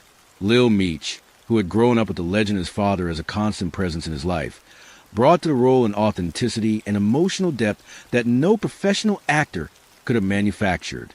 The show also included Eminem in a significant recurring role, playing Richard White Boy Rick Wares Jr., a white teenage drug informant who had become entangled with Detroit's drug world in the 1980s, and whose story had its own separate pop culture profile. Eminem's participation in the show, playing a character from his own hometown's history, was one of the more remarkable casting choices in recent television memory. BMF premiered on Starz on September 26, 2021. The response was immediate and substantial. The show drew large audiences and generated significant cultural conversation, particularly in the hip-hop community and among audiences who had any connection to the story's historical background. Reviews were mixed in a way that all prestige crime dramas received mixed reviews. Some critics found the show occasionally melodramatic. Others praised its authentic rendering of the Detroit and Atlanta environments of the 1980s and 1990s. The show was also accompanied by a documentary series, the BMF documentary, Blowing Money Fast, which Starz released in 2022. The documentary provided historical context for the narrative dramatized in the scripted series, and included interviews with figures who had been part of the BMF story. The series has now run to 4 seasons, with Season 4 premiering on June 6, 2025. Each season has followed the Flannery brothers' story through different phases: the Detroit origins, the Atlanta expansion, the period of peak power and cultural influence, and the mounting legal pressure that led to the empire's fall. The creative choices made by the show have not been without controversy. Critics have noted that BMF the television series tends to emphasize the aspirational and spectacular aspects of the Flannery brothers' story, the ambition, the family loyalty, the cultural achievement, while giving less screen time to the devastation that their cocaine trafficking wrought on the communities they operated in, the people who became addicted to the cocaine that BMF distributed, the violence that accompanied the protection and enforcement of territory, the families damaged by the operation's presence in their neighborhoods. These criticisms are fair, and they reflect a genuine tension in any dramatization of criminal enterprise. The story of how someone builds an empire is, by its dramatic nature, a story of agency and achievement, even when what is being built is a cocaine distribution network. The television apparatus that transforms true crime stories into entertainment has structural incentives to emphasize the parts of those stories that are exciting and compelling, and to minimize the parts that are complicated and tragic. But the show also reflects something real about how the culture has chosen to remember the Black Mafia family. The BMF was not remembered primarily as a tragedy. It was remembered as a phenomenon, an achievement, a story about 2 brothers from nothing who built something enormous. The moral accounting for what that something cost, in addiction, in violence, in lives shortened or destroyed, happens alongside the celebration, but it does not displace it. This is a complicated cultural legacy of the Black Mafia family, and it is a legacy that BMF the television show both reflects and perpetuates. Beyond the courtrooms and the prison cells and the streaming platforms, there's a question that is harder to answer but more important than any of the legal or biographical facts. What does the Black Mafia family mean? What does it mean to a generation of people in Atlanta and Detroit and across urban America who grew up with the BMF legend as part of their cultural inheritance? What does it mean to the hip-hop artists who have referenced it, celebrated it, and drawn from it for going on 3 decades? What does it mean in the context of American history, of racial inequality, of the war on drugs, of the politics of criminalization and punishment? These are not simple questions, and they do not have simple answers. But they are the questions that the BMF story demands. Start with what the BMF represented at the moment of its peak power in the early 2000s. For young black men in cities across America who felt, with some justification, that the legitimate pathways to wealth and status were systematically closed to them, the BMF was proof that the closed door could be circumvented, not through the proper channels. Not by waiting for a system that had never prioritized your inclusion to suddenly include you, but through intelligence, ambition, hustle, and the willingness to operate in the spaces a legitimate economy had left empty. This is a complicated thing to celebrate. The spaces the BMF operated in were not simply markets that the legitimate economy had failed to serve. They were spaces where cocaine flowed into communities and destroyed lives. The BMF was not just a business that refused to accept the rules of legitimate commerce. It was a business whose product, cocaine, caused addiction, violence, family destruction, and death in the communities where it operated. Big Meech was not unaware of this. He was not a man without empathy or consciousness. In various interviews and public statements over the years, he has acknowledged the costs of what he built without fully confronting them.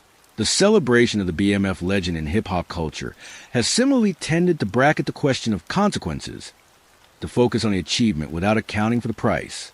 But the celebration persists, and it persists for reasons that are not simply about moral failure or cultural irresponsibility.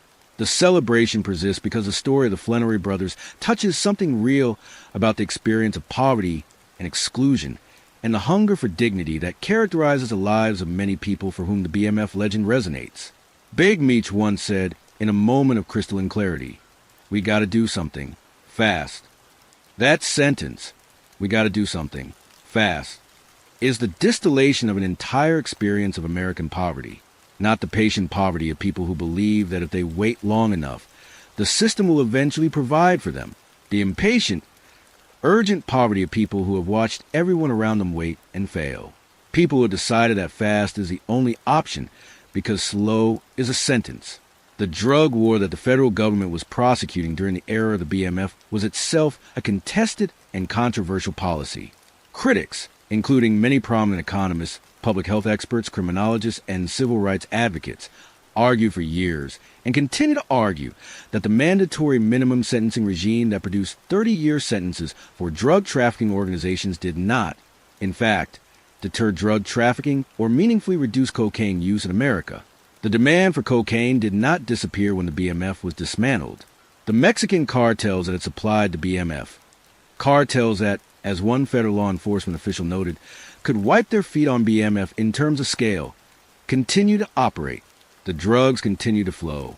The communities that the BMF had served and harmed continue to need and receive cocaine from whoever stepped into the vacuum. What the prosecution of the BMF produced concretely was the incarceration of 2 men for 30 years and the dismantling of an American middleman in the cocaine supply chain. Whether this outcome justified the investment of federal resources and the cost of the Flannery family and the extended BMF community is a question that different people answer differently. And the answer one gives reveals a great deal about one's broader views on criminal justice, the war on drugs, and the purpose of punishment. Hip-hop's embrace of the BMF legend is, in part, a political statement. It is a refusal to accept the government's framing, the framing that says these men were purely villains, purely destroyers, people whose story begins and ends with the harm they caused. The cultural celebration of Big Meech in Southwest T insists on the full human complexity of men whose choices were shaped by circumstances that most of their critics never had to face. This does not mean that the criticism is wrong. The harm was real. The cocaine that BMF moved was real.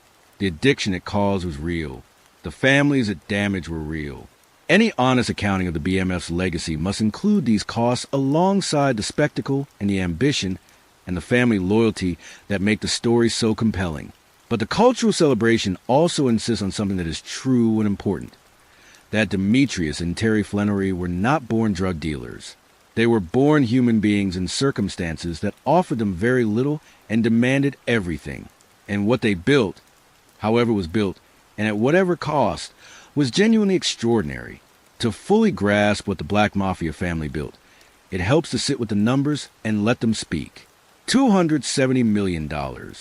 This is a figure that federal prosecutors alleged as the total revenue generated by BMF operations from 1990 through 2005, $270 million in 15 years, by an organization that started with zero in an era before the internet, before the kind of communication and coordination tools that modern businesses take for granted.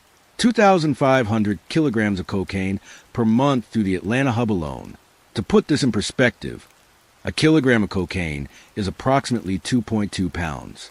At street retail prices in the early 2000s, a kilogram of cocaine could be broken down and sold for anywhere from $20,000 to $30,000 or more, depending on the market. BMF was not selling at retail. They were selling wholesale to distributors. But even at wholesale prices of $17,000 per kilogram, 2,500 kilograms per month, through a single hub represents approximately $42.5 million in monthly revenue from that hub alone. Multiply that across 15 years of operations at varying scale, across multiple hubs and distribution points, account for the fact that the operation grew enormously over time, and the $270 million figure becomes less astonishing than it might initially appear. It becomes, in fact, the obvious mathematical consequence of the scale at which the BMF was operating. The workforce of 500-plus people is equally remarkable.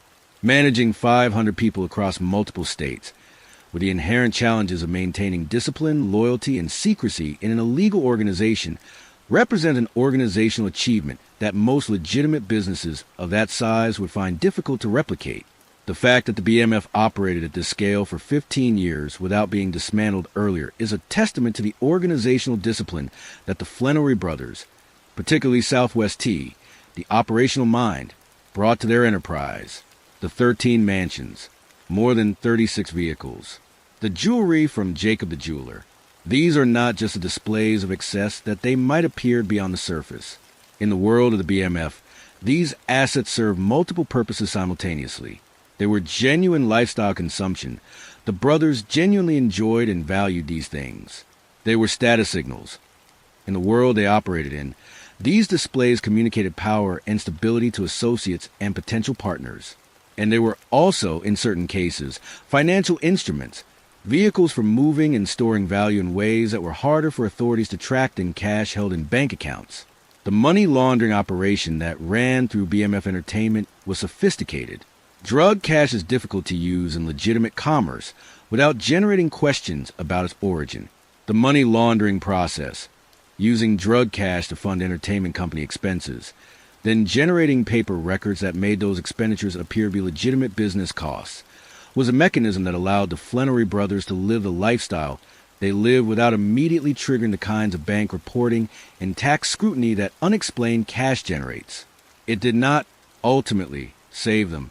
The IRS Criminal Investigation Division was part of Operation Motor City Mafia for a reason. Financial forensics are extraordinarily powerful, and the 900-page investigative file included detailed financial analysis that traced money flows through BMF Entertainment and other business fronts.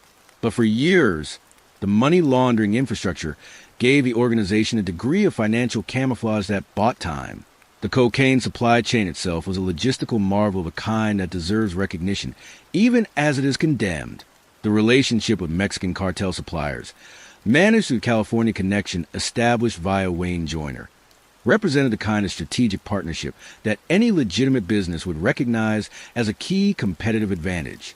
The transportation network, using luxury vehicles, motorhomes, and other carriers to move product across state lines, was, at its peak, moving quantities of cocaine that dwarfed most other domestic trafficking organizations.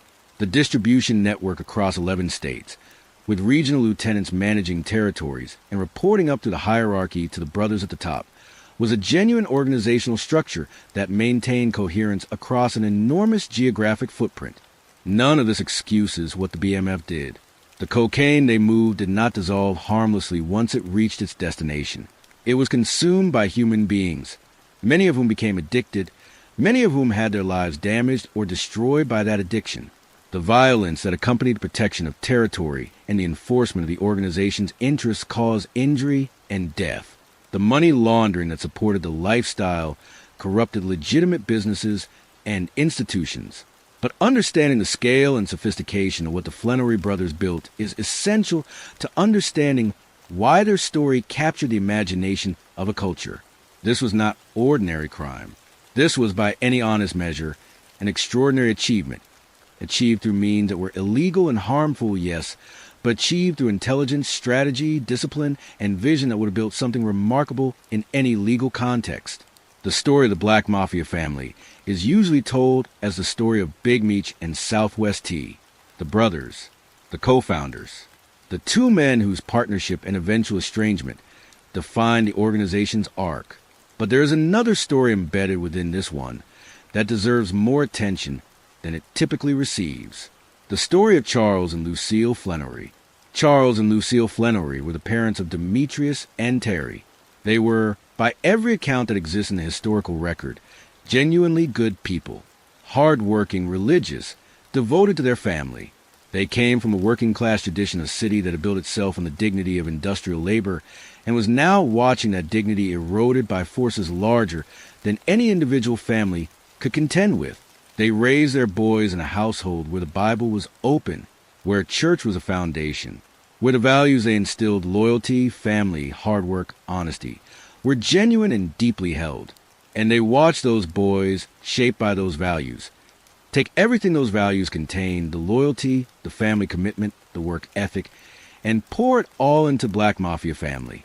The Starz television series BMF chose to make this family dynamic central to its narrative. Russell Hornsby and Michael Brianna White played Charles and Lucille Flannery in the show, and their portrayals captured profound tragedy of parents who love their children absolutely and watch those children choose paths that horrify them while simultaneously recognizing that the world offering those children a different choice had failed in some fundamental way. Randy Huggins, the show's creator, has spoken about this in interviews. He said that what drew him to the Flannery story was not the crime, but the family. Ultimately, what they were doing was they were in search of the American dream. Huggins said of the Flannery brothers, and the show contextualizes that search within the economic and social collapse of 1980s Detroit, the shuttered factories, the underfunded schools, the failed institutions, in a way that makes the brothers' choices comprehensible even when they are not excusable. Charles and Lucille Flannery have been largely private figures throughout the decades of public attention to their son's story. They have not, to any significant public degree, become media personalities or sought to shape the narrative in a way that some family members of public figures do. What they have done, what they continue to do, is maintain the family bonds that the Flannery brothers' incarceration strained but did not sever. The relationship between Big Meech and his son Lil Meech, maintained across prison walls for 15 years, nurtured through recorded phone calls and monitored visits, is one of the most poignant threads in the entire BMF story. The son who was young when his father went to prison grew up to play his father on a major television series, channeling the legend of man he had not been able to live beside into a performance that the culture celebrated. That relationship, what it means to grow up as the son of one of America's most famous drug kingpins, to carry that name and that legacy, to find in it both burden and inheritance, is a story that could fill its own documentary. Lil Meech has spoken in interviews about the experience of playing his father and about the complexity of honoring a man whose choices he can both understand and wish had been different. The capacity to hold those two truths simultaneously, to love a parent without endorsing every choice that parent made, is a form of moral sophistication that most of us are never asked to demonstrate so publicly. There's a version of the BMF story that is told in nightclub conversations and rap lyrics and Instagram tributes, and it is mostly a story of triumph, the rise, the money, the cars, the parties, the music, the brotherhood. There's another version, documented in federal court records and police reports and the memories of people who lived in the communities the BMF operated in, and it is a story that contains more shadow. The violence was real. It was not incidental to the BMF's operations. It was structural. In any large-scale criminal organization operating in contested markets, violence is the enforcement mechanism that undergirds everything else. When a distributor fails to pay, when a competitor encroaches on territory, when someone inside the organization creates a risk by talking or by stealing, violence, threatened or actual, is a system of consequences that maintains order in the absence of legal contracts and courts. The BMF was not unusual in this respect, but it was also not exempt from it.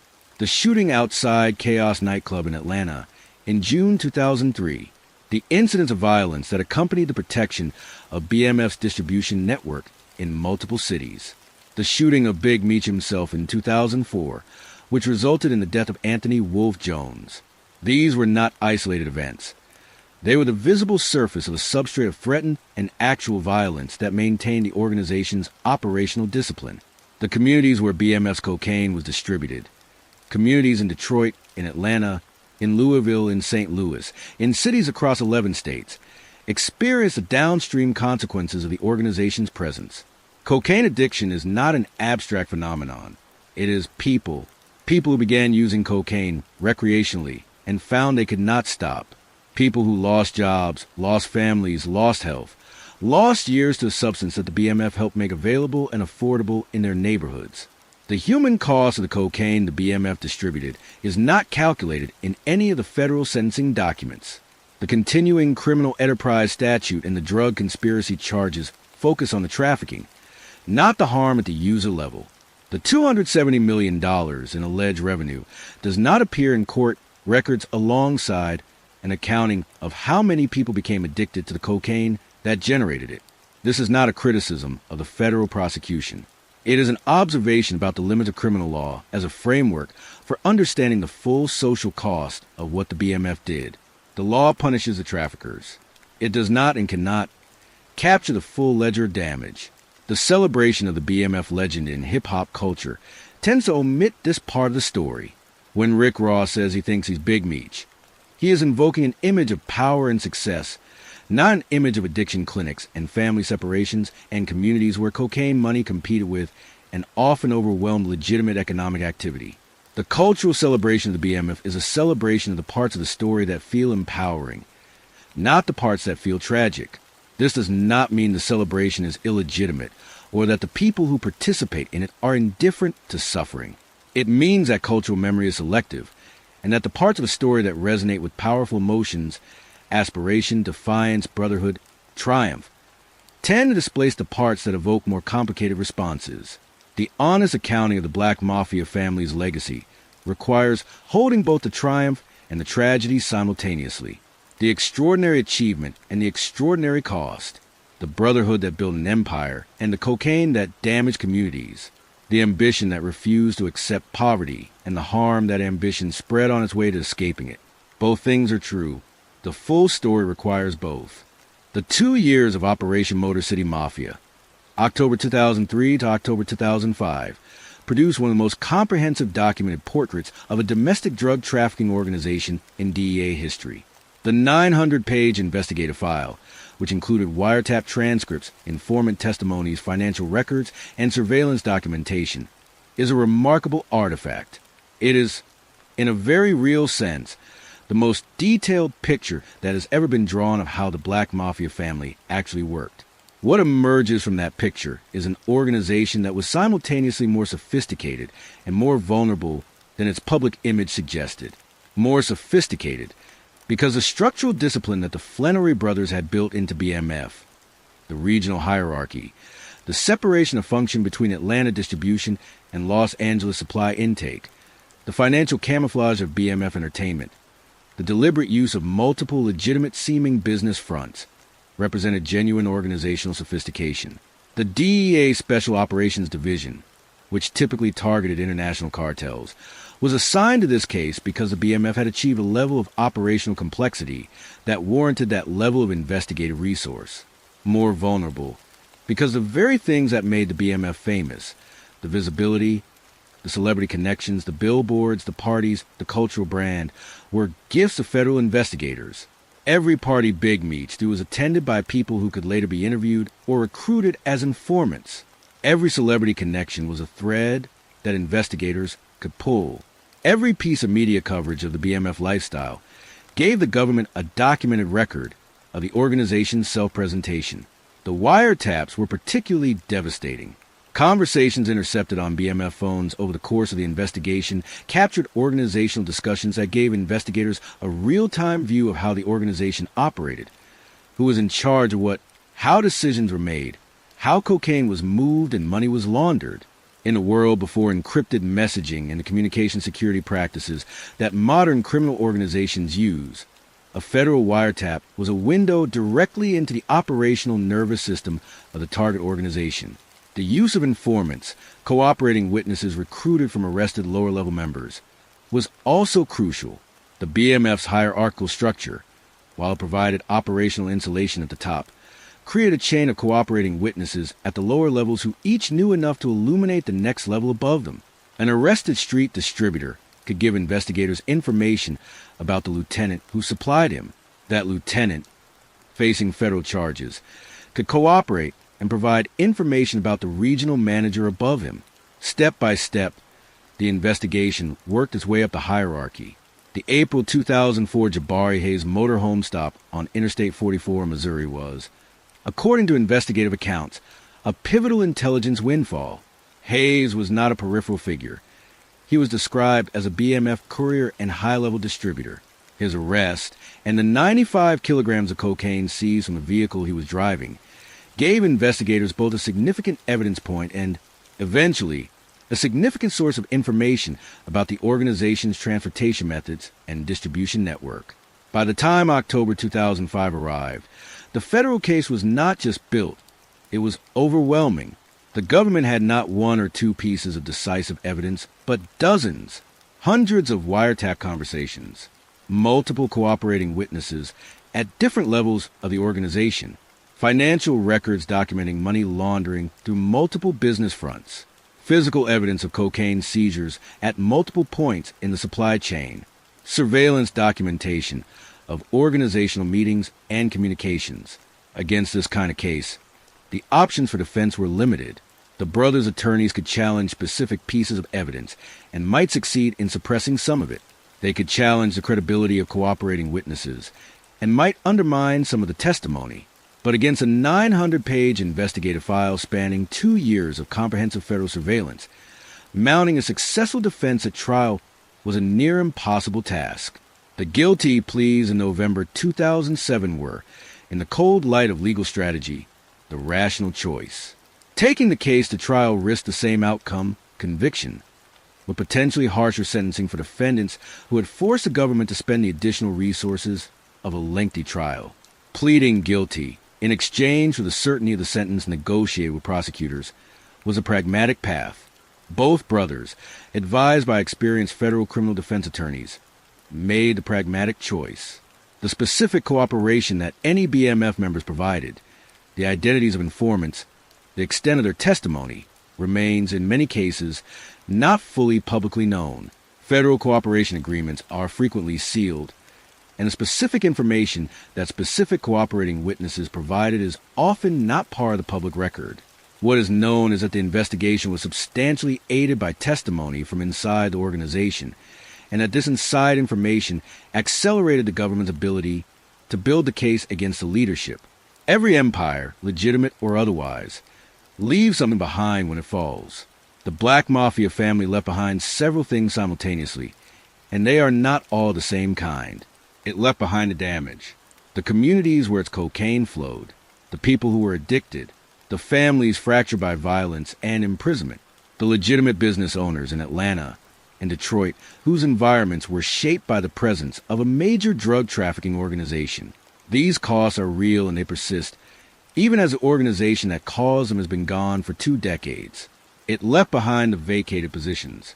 When the DEA dismantled the BMF in 2005, the cocaine distribution networks that BMF had built and managed did not stop functioning. The demand for cocaine in Atlanta, in Detroit, in Louisville, in St. Louis, that demand did not end because Big Meats was in a federal facility in Mississippi. New organizations, new suppliers, new distributors moved into the spaces that BMF had occupied. In some cases, these were Mexican cartel representatives moving more directly into American distribution. The middleman had been eliminated, and the supplier moved closer to the retail level. In other cases, smaller local organizations filled parts of the void. The drug market reorganized, as drug markets always do. It left behind the money. Federal prosecutors seized over $21 million in assets through Operation Motor City Mafia.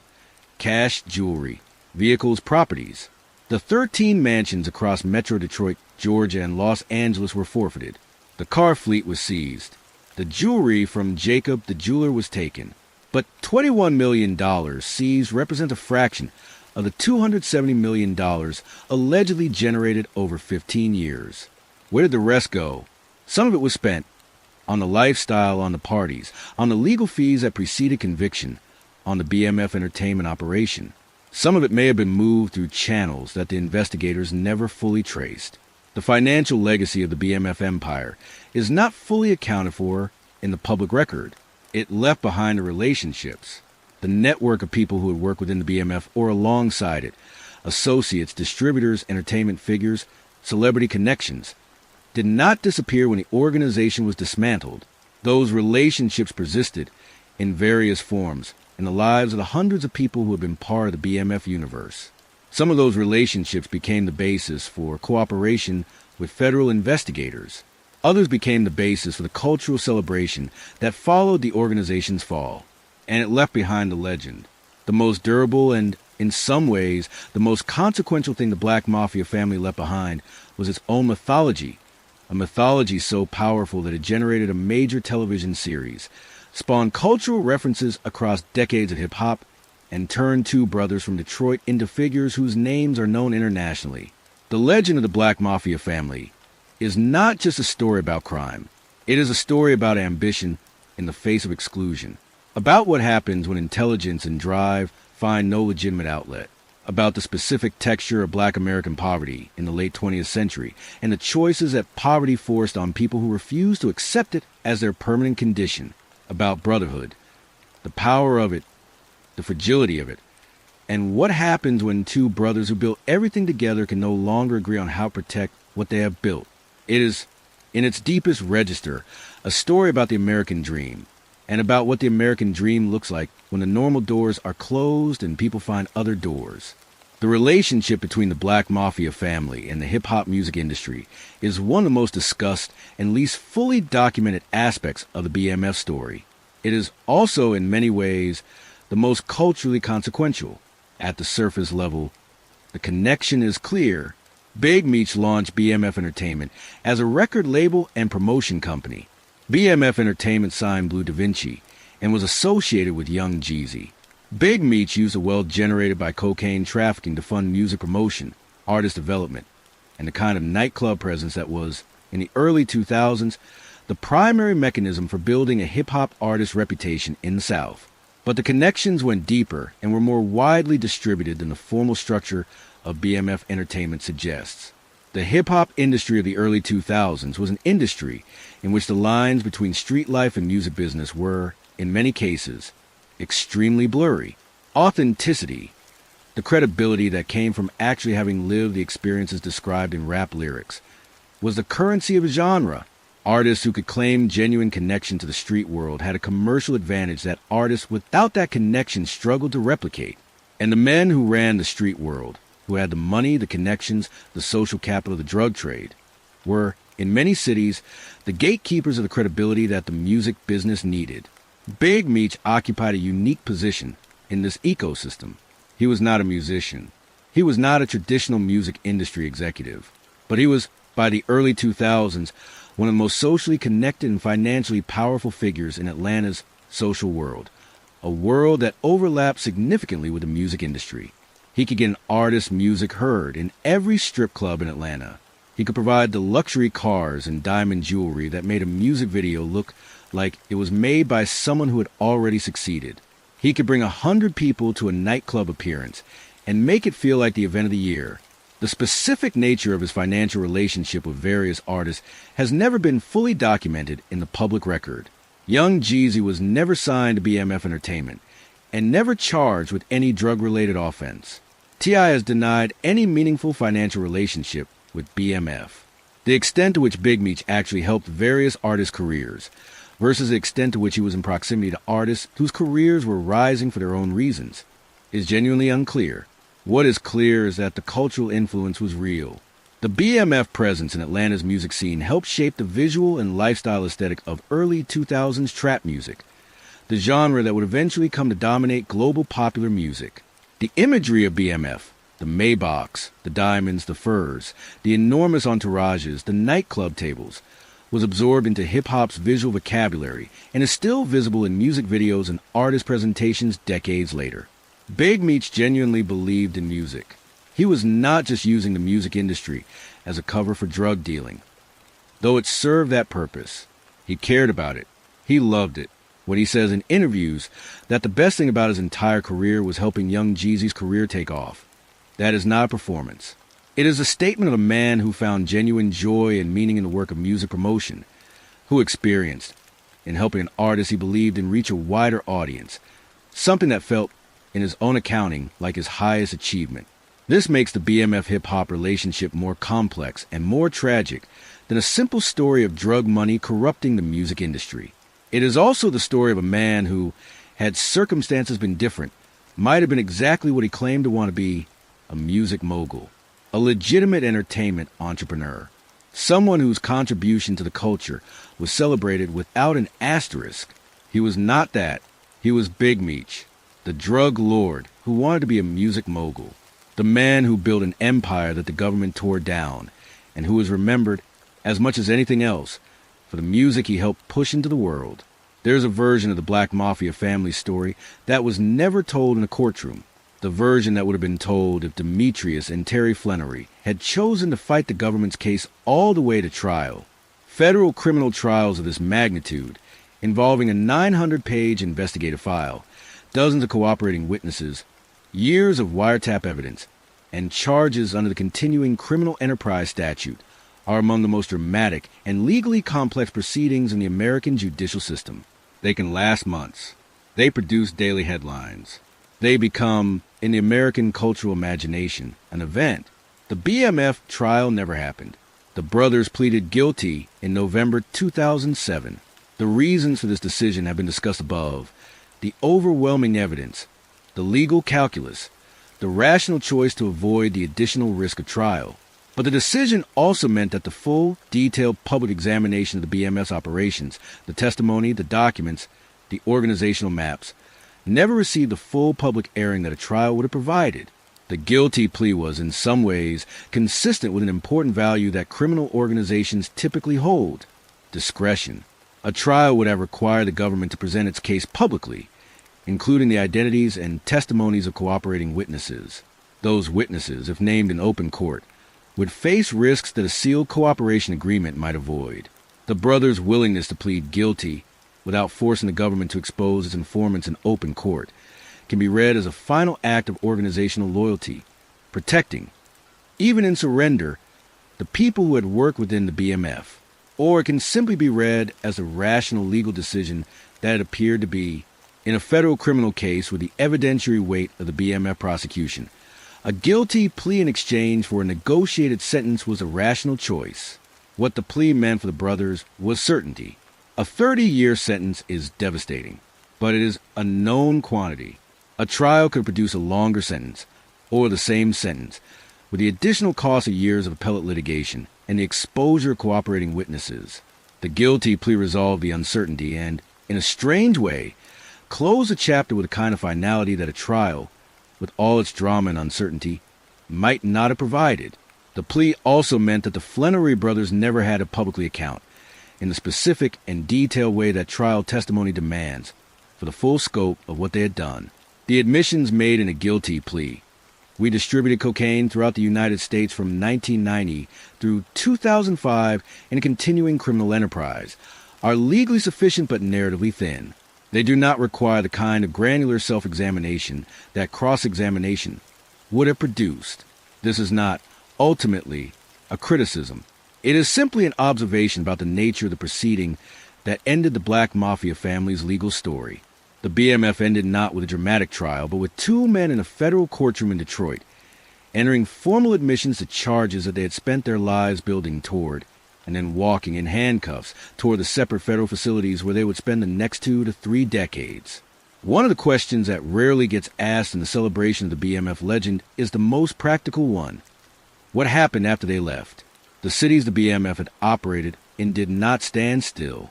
The cocaine markets that BMF had served and supplied did not evaporate. The communities where the BMF's money had circulated, sometimes as genuine economic activity, sometimes as the proceeds of violence, continue to have the same underlying conditions that had made those markets possible in the first place. In Atlanta, the dismantling of BMF's distribution network created a temporary disruption. Prices may have spiked as supply chains were reorganized. Street-level distributors who had been supplied by BMF's network had to find new suppliers. But within a relatively short period, the Mexican cartels that had been BMF's upstream suppliers, organizations that dwarfed the BMF in both scale and organizational capacity, extended their reach more directly into American distribution markets. The middleman had been eliminated. The cartel moved closer to the street. One DEA official, quoted in a contemporaneous account, put it starkly: the Mexican cartels could wipe their feet on BMF. When the DEA dismantled BMF in Atlanta, it was removing one piece from a much larger supply chain. The seizure of $22 million in cash and 16,000 kilograms of cocaine from a single Mexican cartel operation in Atlanta around the same period, dwarfing anything the BMF had accumulated, illustrated the relative scale. The BMF was a powerful American middleman in a supply chain controlled by organizations against which the BMF was modest in comparison. Detroit, BMF's home city, had its own trajectory after 2005. The city was entering the period of its most severe economic crisis. The auto industry bailouts of 2008 and 2009, the population loss that would eventually lead to the city's bankruptcy in 2013. The economic devastation that had created the conditions for the BMF's rise in the 1980s and 1990s was, if anything, deepening. The street-level drug economy in Detroit continued to function, supplied by whoever stepped into the spaces that BMF had once occupied. In the broader American drug landscape, the period after BMF's fall was one of significant change. Cocaine use in America actually declined somewhat in the late 2000s, though not because of BMF's dismantling. The broader trends in drug use are driven by factors far more complex than the prosecution of a single organization. The rise of prescription opioids and later fentanyl during this period created a different and in many ways more devastating drug crisis than the cocaine epidemic of the 1980s and 1990s. The communities that had been damaged by cocaine now faced new threats that the public health system was even less prepared to address than the cocaine epidemic had been. None of this is to say that dismantling the BMF was without value. Removing a large-scale cocaine distribution organization from a market does reduce supply, at least temporarily, and the federal investment in Operation Motor City Mafia produced genuine law enforcement results. The 30-year sentences imposed on the Flannery brothers were consistent with the statutory framework and with the government's assessment of the gravity of what they had done. But it is worth being honest about what the BMF's dismantling did and did not accomplish. It punished the Flannery brothers. It disrupted, temporarily, one supply chain in a national cocaine market. It did not eliminate cocaine use in the cities where the BMF had operated.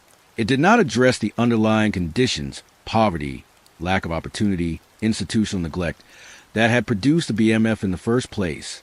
And it did not prevent the next generation of organizations from rising to fill the space the BMF vacated.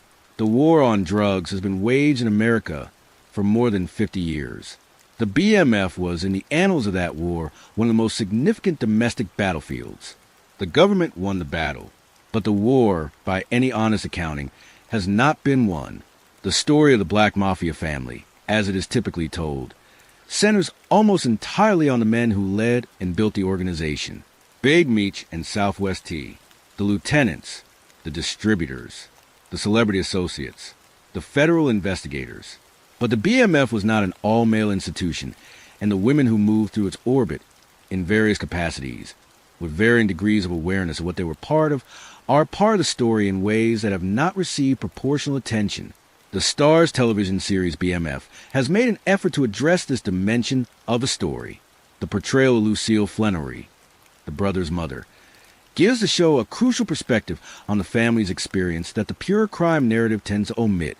But Lucille is not the only woman whose story matters in the BMF universe. There were women who worked in BMF's business operations, in ways both knowing and unknowing. Money was laundered through businesses where women were employees or managers. Legitimate front companies employed people, men and women, who may not have fully understood the financial nature of the enterprise they were working for. The tentacles of a large money laundering operation touch many people who are not, themselves, participants in the underlying criminal activity. There were also women in the personal orbits of the Flenory brothers, partners, family members, associates, who navigated the specific challenges of being close to men who were simultaneously building an empire and becoming federal targets. The specific personal relationships of the Flenory brothers are not subjects they have addressed in detail in public accounts, and respecting that privacy is appropriate.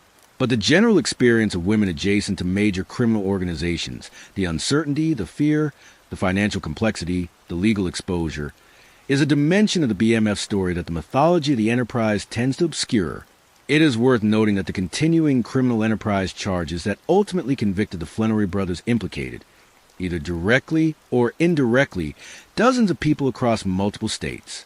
Some of those people were women. Some were prosecuted. Some cooperated with the government. Some were, in the legal language, bystanders whose proximity to the organization created legal exposure even when their personal involvement in drug trafficking was limited. The BMF story, fully told, includes these dimensions. It is not only the story of two brilliant and ambitious brothers who built something extraordinary. It is also the story of an enormous social universe. Hundreds of people whose lives were shaped, sometimes catastrophically, by their proximity to the organization. On January 27, 2026, if the Bureau of Prisons' projected release date holds, Demetrius Edward Flenory will be a free man. He was transferred to a halfway house in Miami on October 15, 2024. The conditions of a supervised release will include 5 years of federal supervision, regular check-ins, restrictions on travel and association, and the ongoing presence of the federal government in his life in ways that define what freedom means for someone in his situation. He will be 57 years old in January 2026. He will have spent nearly 20 years, from 2005 to 2024 in federal custody, from 2024 to 2026 in a halfway house, in federal confinement. He will be returning to a world that has changed enormously since 2005. The music industry he dreamed of dominating has been transformed by streaming platforms and social media and algorithms into something unrecognizable from the industry of the early 2000s. The Atlanta he knew has changed. The hip-hop industry he loved has changed. His son Lil Meech has become a public figure in his own right through the BMF television series and through his own growing public presence. What Big Meech does with his freedom is, as of this writing, genuinely unknown. He has hinted, through various communications, at wanting to pursue legitimate opportunities in the entertainment industry, which would be an ironic fulfillment of the ambition that drove the creation of BMF Entertainment. His cultural profile, boosted enormously by the Star series and by the ongoing celebration of his legend in hip-hop culture, would give him more genuine access to the entertainment world than he had in 2005. He has a story to tell that could fill a book, a documentary, a podcast, a television interview circuit. He also has 5 years of federal supervised release that will, in various ways, constrain those pursuits. The conditions of supervised release in federal cases involving convicted drug kingpins typically include restrictions on associating with known criminals, on travel, on financial activities, and on business dealings that might implicate the federal prohibition on benefiting financially from criminal activity. Whether Big Meech can parlay his cultural profile into legitimate income while meeting these conditions is a legal question that his attorneys will presumably navigate carefully. The other question, the harder one, is whether 2 decades of incarceration have changed a man. Demetrius Flenory at 57 is not Demetrius Flenory at 37. When the government arrested him, 2 decades in federal prison changes a person. Sometimes it hardens. Sometimes it deepens. Sometimes it produces a kind of clarity that is unavailable to people who have not experienced that level of enforced self-examination. Big Meech has, in his prison communications and interviews, shown flashes of this complexity, moments when the mythology of Big Meech and the humanity of Demetrius Flenory coexist in the same statement. He has spoken about the people he met in prison, about respect and honor, about faith and survival. He has not, publicly, articulated the kind of full accounting for the harm his organization caused that civil society might wish to hear. He has maintained his brand, as Assistant U.S. Attorney Dawn Eisen observed with frustration in her court filing, in ways that do not suggest a man who is fully separated from the identity that built the empire. Whether he can find a way to honor the legend of Big Meech while building something new for Demetrius Flannery, something that does not require the destruction of communities to fund the spectacle, is a question that will define the final chapter of this story. Southwest T, for his part, has been navigating life outside prison since 2020 and free of federal supervision since President Biden's commutation. He has been characteristically quiet about his plans and activities, consistent with the personality that defined his approach to the BMF's operations throughout its existence. He is, by all accounts, rebuilding a private life with the same discretion that he always brought to the work that built the organization. Every great American story, and the story of the Black Mafia family is, whatever else it is, a great American story, teaches something about the country that produced it. The lessons are not always comfortable. They are not always the lessons we are inclined to draw, but they are there, embedded in the facts, waiting to be examined. Lesson 1. The American dream is not equally available to everyone who dreams it. The Flannery brothers did not lack ambition, intelligence, work ethic, or the capacity for organizational genius. What they lacked was a legitimate channel for those qualities, a world that would recognize and reward their capabilities without asking them to start from a position of radical disadvantage. The BMF is not evidence that crime pays. The Flannery brothers are in the public record as men who spent decades in federal prison for what they built. The BMF is evidence that when legitimate opportunity is systematically withheld, people find other opportunities, and that the intelligence and drive required to build an enormous criminal enterprise could, in a different world, build an enormous legitimate enterprise. Lesson 2. The war on drugs, as prosecuted over the past 50 years, has not achieved its stated goals. The BMF was dismantled. The cocaine kept flowing. The communities that were damaged by cocaine's presence were not healed by the prosecution of the people who supplied it. The mandatory minimum sentences that drove the Flannery brothers' 30-year terms have been extensively criticized by experts across the political spectrum as disproportionate to the actual harm reduction they produce. The ongoing reassessment of those sentences, which reduced the Flannery brothers' terms under amended guidelines, reflect a broader societal reckoning with the policies of the Reagan-era war on drugs that is still underway. Lesson 3. Culture is more powerful than crime statistics. The Black Mafia family has been celebrated, memorialized, dramatized, and referenced in hip-hop for decades. Its story has generated a major television series that has run for 4 seasons and continues. Its founders' names are known internationally by people who have no connection to drug trafficking and no interest in crime, but who are fascinated by the story of ambition, brotherhood, and the specific texture of Black American life that the BMF story embodies. The government won the legal battle.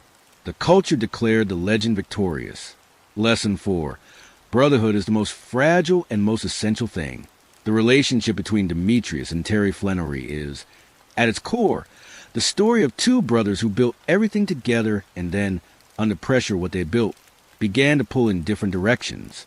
The estrangement between them in the early 2000s was not just a personal tragedy. It was an organizational vulnerability that the federal government was able to exploit. And the contrast between the brother who maintained his public profile through prison and the brother who maintained his silence, and who, as a result, received a presidential commutation while the other was denied, is one of the most instructive things in the entire story. Sometimes what you do not say matters more than what you do. Lesson 5. The American legal system is formidable and systematic in ways that individual genius, however extraordinary, cannot permanently outrun. Operation Motor City Mafia was a 2-year, multi-agency, multi-city investigation that produced 900 pages of documented evidence. It was methodical, patient, and comprehensive. The BMF was brilliant. The federal government was relentless. And in the end, relentless and methodical prevailed over brilliant and spectacular. This is not a comfortable lesson for people who admire the BMF, but it is a true one. Lesson 6. legacy outlives enterprise. The Black Mafia Family, as a cocaine distribution organization, is gone. The cocaine is not moving through the channels it built. The mansions were seized. The cars are gone. The jewelry was taken. But the legend, the name, the story, the television series, the tattoos, the rap lyrics, the cultural presence, is, 20 years after the organization's destruction, more alive than ever. Big Meech did achieve what he set out to achieve. He is famous. His name is known. The world knows who he is. That he achieved this at a cost, that his organization spread across thousands of lives in dozens of communities, is part of the accounting that history will eventually settle. The 30-year sentences imposed on the Flannery brothers were not exceptional for their time. Under the sentencing guidelines applicable to continuing criminal enterprise convictions involving the drug quantities attributed to the BMF, 30 years was consistent with what the guidelines prescribed. The sentences reflected a philosophy of drug enforcement that dominated American criminal justice policy from the 1980s through the early 2000s. That mandatory minimum sentences for major drug traffickers served essential deterrence and incapacitation functions, and that the length of those sentences should reflect the scale of the trafficking operation rather than the individual characteristics of the defendants. This philosophy has been extensively contested. Critics from across the political spectrum, from libertarian conservatives to progressive civil rights advocates, have argued that mandatory minimum drug sentences are disproportionate, racially disparate in their application, and ineffective as deterrents. The evidence on deterrence is, at best, mixed.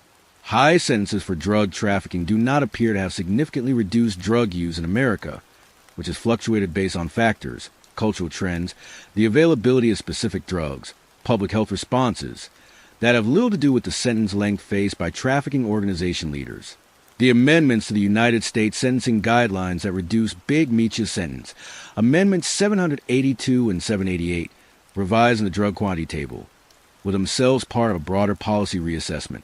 The Sentencing Commission's decision to reduce offense levels for drug quantity and to make those reductions retroactive reflected an explicit acknowledgement that the prior guidelines had imposed sentences longer than necessary for the purposes of criminal justice.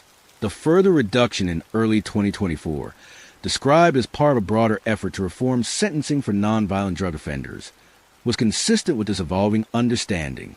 The presidential commutation granted to Southwest T by President Biden was even more explicitly political, part of a broader initiative to address what the administration characterized as inequities in the sentencing of people who have been released to home confinement during the pandemic. The commutation did not say that what Terry Flannery had done was acceptable or that his original sentence was unjust. It said that having served the time he had served, under the conditions he had served it, the continuation of his sentence in its original form was no longer warranted. These are policy judgments that reasonable people can and do disagree about. The families of people who were harmed by BMF's cocaine, people who became addicted, people who died of overdoses, people who lost family members to the violence that accompanied the drug trade, may view 30-year sentences as insufficient rather than excessive. Law enforcement professionals who spent years investigating the BMF may feel that the sentence reductions and commutations undermine the deterrence value of the original convictions. The debate about appropriate criminal punishment is one that American society has been having, in different forms, for as long as there's been criminal law. The BMF case is a particularly vivid illustration of the stakes of that debate, a case where the facts are extreme in every direction, where the organizational sophistication and the scale of harm are both enormous, and where the human stories of the people involved resist simplification. In 2022, Starz released a documentary series alongside its scripted BMF drama, the BMF documentary, Blowing Money Fast. This documentary, which included interviews with figures connected to the BMF story, historical footage and documentation, and the kind of first-person testimony that the scripted drama cannot replicate, provided a different and complementary lens on the story. The documentary represents something significant in the BMF's cultural legacy, the movement of the story from mythology to documented history. The scripted series creates a version of the story shaped by dramatic necessity. It compresses and fictionalizes and dramatizes in ways that serve the narrative logic of television. The documentary attempts to present the historical record with more fidelity to the specifics of what actually happened. Together, The scripted series and the documentary represent the most comprehensive public examination of the Black Mafia Family story that has yet been produced. They draw on interviews with people who were close to the events, on documentary evidence, and on the willingness of people who lived through the BMF era to speak publicly about experiences that, for many years, were simply not discussed. The documentary also raises, more directly than the scripted series, some of the harder questions about the BMF's legacy, including the question of how to assess the harm the organization caused and how to hold that assessment alongside the genuine admiration that many people feel for what the Flannery brothers built.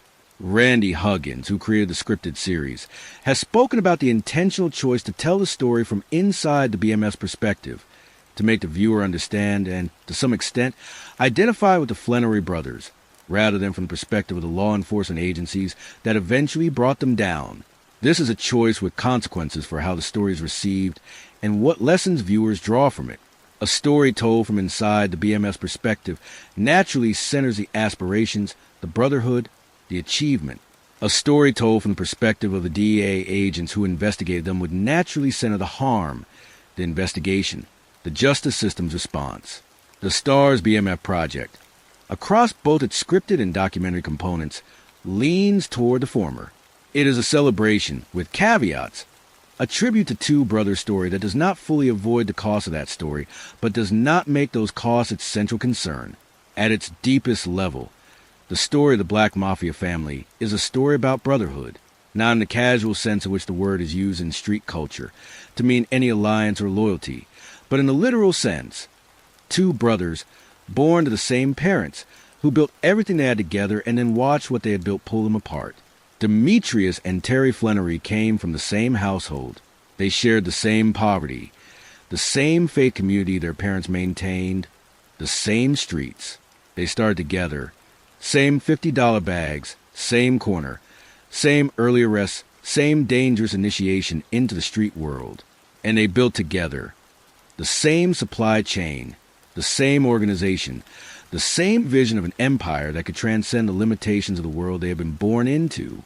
The estrangement of the early 2000s is, in light of all this shared history, profoundly sad.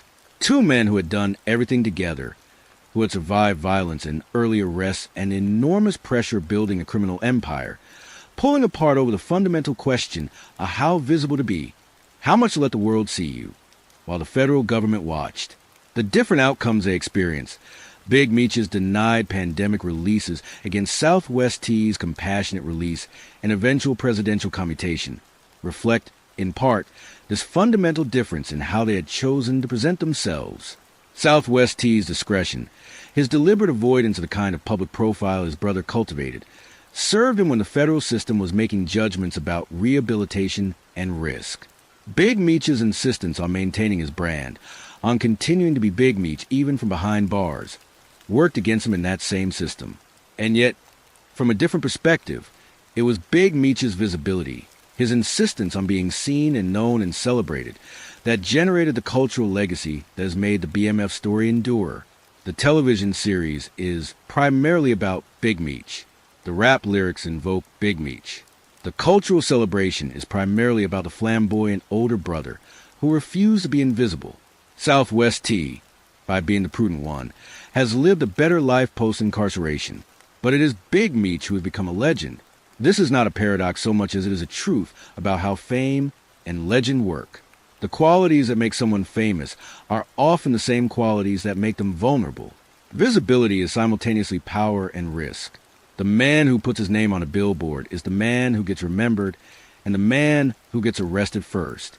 The brotherhood at the heart of the BMF story, whatever strains it, whatever breaks it, is also what redeems it. The reason millions of people connect to this story is not ultimately the cocaine, or the cars, or the parties. It is a relationship between two brothers who started with nothing and decided, together, that nothing was not their destiny. The specifics of how they acted on that decision are documented in federal court records and are genuinely harmful. But the impulse, the refusal to accept the poverty that was handed to them, the insistence on building something larger than what they have been given, is a human impulse that resonates across lines of culture and class and geography and race. This is why the BMF story endures. Not because crime is admirable, but because ambition is human. And because the story of two brothers from Detroit who dared to imagine a life larger than what their city was offering them is, in its deepest structure, a story about what it means to be alive and hungry in a world that has not made room for you. So, what do we make of all of this? How do we hold the complete story of the Black Mafia family in our minds? The $270 million and the 30-year sentences, the 13 mansions and the communities damaged by cocaine, the brotherhood and estrangement, the legend and the cost of building it. The complete accounting of the Black Mafia family requires us to resist the temptation of simplicity. The simple story, two villains who poisoned their communities and got what they deserved, misses too much. The simple story, two visionaries who built something extraordinary and were punished for it by a racist and unjust system, also misses too much. The true story is harder. It contains men of genuine genius who chose to apply that genius in ways that cause real and lasting harm. It contains a legal system that appropriately prosecuted that harm, but did so through a sentencing regime that most experts now agree was disproportionate. It contains a culture that found in the BMF story something that felt like a reflection of its own experience of American exclusion, and that chose to celebrate the reflection rather than complicate it. It contains two brothers who loved each other, built everything together, broke under the pressure of what they had built, and now live in the aftermath of choices that cannot be undone. Demetrius Edward Flannery, born June 21st, 1968, in Detroit, Michigan, known as Big Meech, co-founder of the Black Mafia family, convicted of leading a continuing criminal enterprise involving the large-scale distribution of cocaine throughout the United States from 1990 through 2005, sentenced to 30 years in federal prison, sentence reduced by various amendments to the federal sentencing guidelines to approximately 27 years. Transferred to a Miami halfway house on October 15, 2024. Projected for full release on January 27, 2026. The subject of a major Starz television series now in its 4th season. His name in the lyrics of more rap songs than anyone has counted. His legend alive and growing 2 decades after the empire fell. Terry Lee Flannery, known as Southwest T, co-founder of the Black Mafia family, the operational mind behind the Los Angeles hub and the supply chain that connected Mexican cartel sources to American distribution markets across 11 states. Convicted alongside his brother, sentenced to 30 years, later reduced, as part of the same legal proceedings, to a shorter term. Released to home confinement in May 2020 in the context of the COVID-19 pandemic. Granted presidential commutation by President Joe Biden. Free, living, as he has always preferred to live, in something approaching privacy. The quieter half of the most famous criminal partnership in American hip-hop history.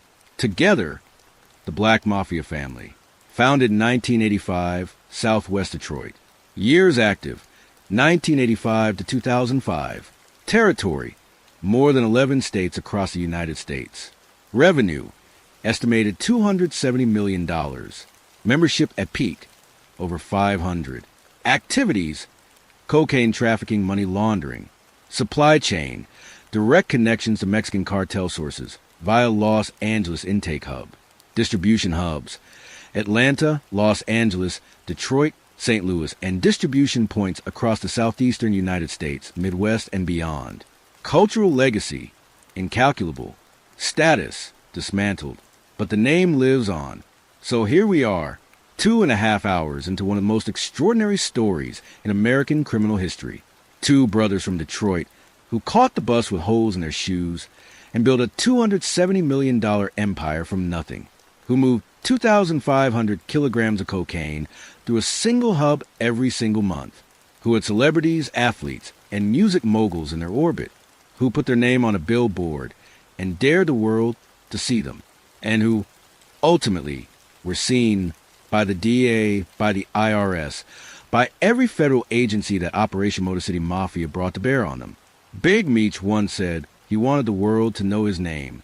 The world knows his name, whether that is a triumph or a tragedy, or, as the truth usually is, both at the same time, is a question that the story itself will not answer for you. You have to answer it for yourself. With the full weight of what you now know about the cocaine, and the communities, and the brotherhood, and the ambition and the consequences, with the understanding that the story of Demetrius and Terry Flannery is, in its deepest structure, a story about what happens when American poverty meets American hunger. And the answer that hunger finds is not what anyone, including the two brothers who lived it, would choose again with full knowledge of where it leads. If this video kept you watching from start to finish, and you just sat through a complete story of one of the most extraordinary organizations in American history, then smash that like button right now. It genuinely helps us make more content like this, and it tells us that you want stories told at this depth and this length. Subscribe to the channel if you are not already subscribed. We tell the complete stories, the full history, the facts, the context, the things that other channels leave out, every week. And drop in the comments, who do you think was smarter, Big Meech or Southwest T? The showman who built the legend, or the quiet operator who ended up free first? I am going to be reading every single comment on this one. The Black Mafia Family. From the southwest side of Detroit to the pages of federal court records to the screens of a Starz television series, to your screen right now. 2 decades after it ended, the world is BMF's. Or at least, the legend is. Until next time, stay curious, stay locked in,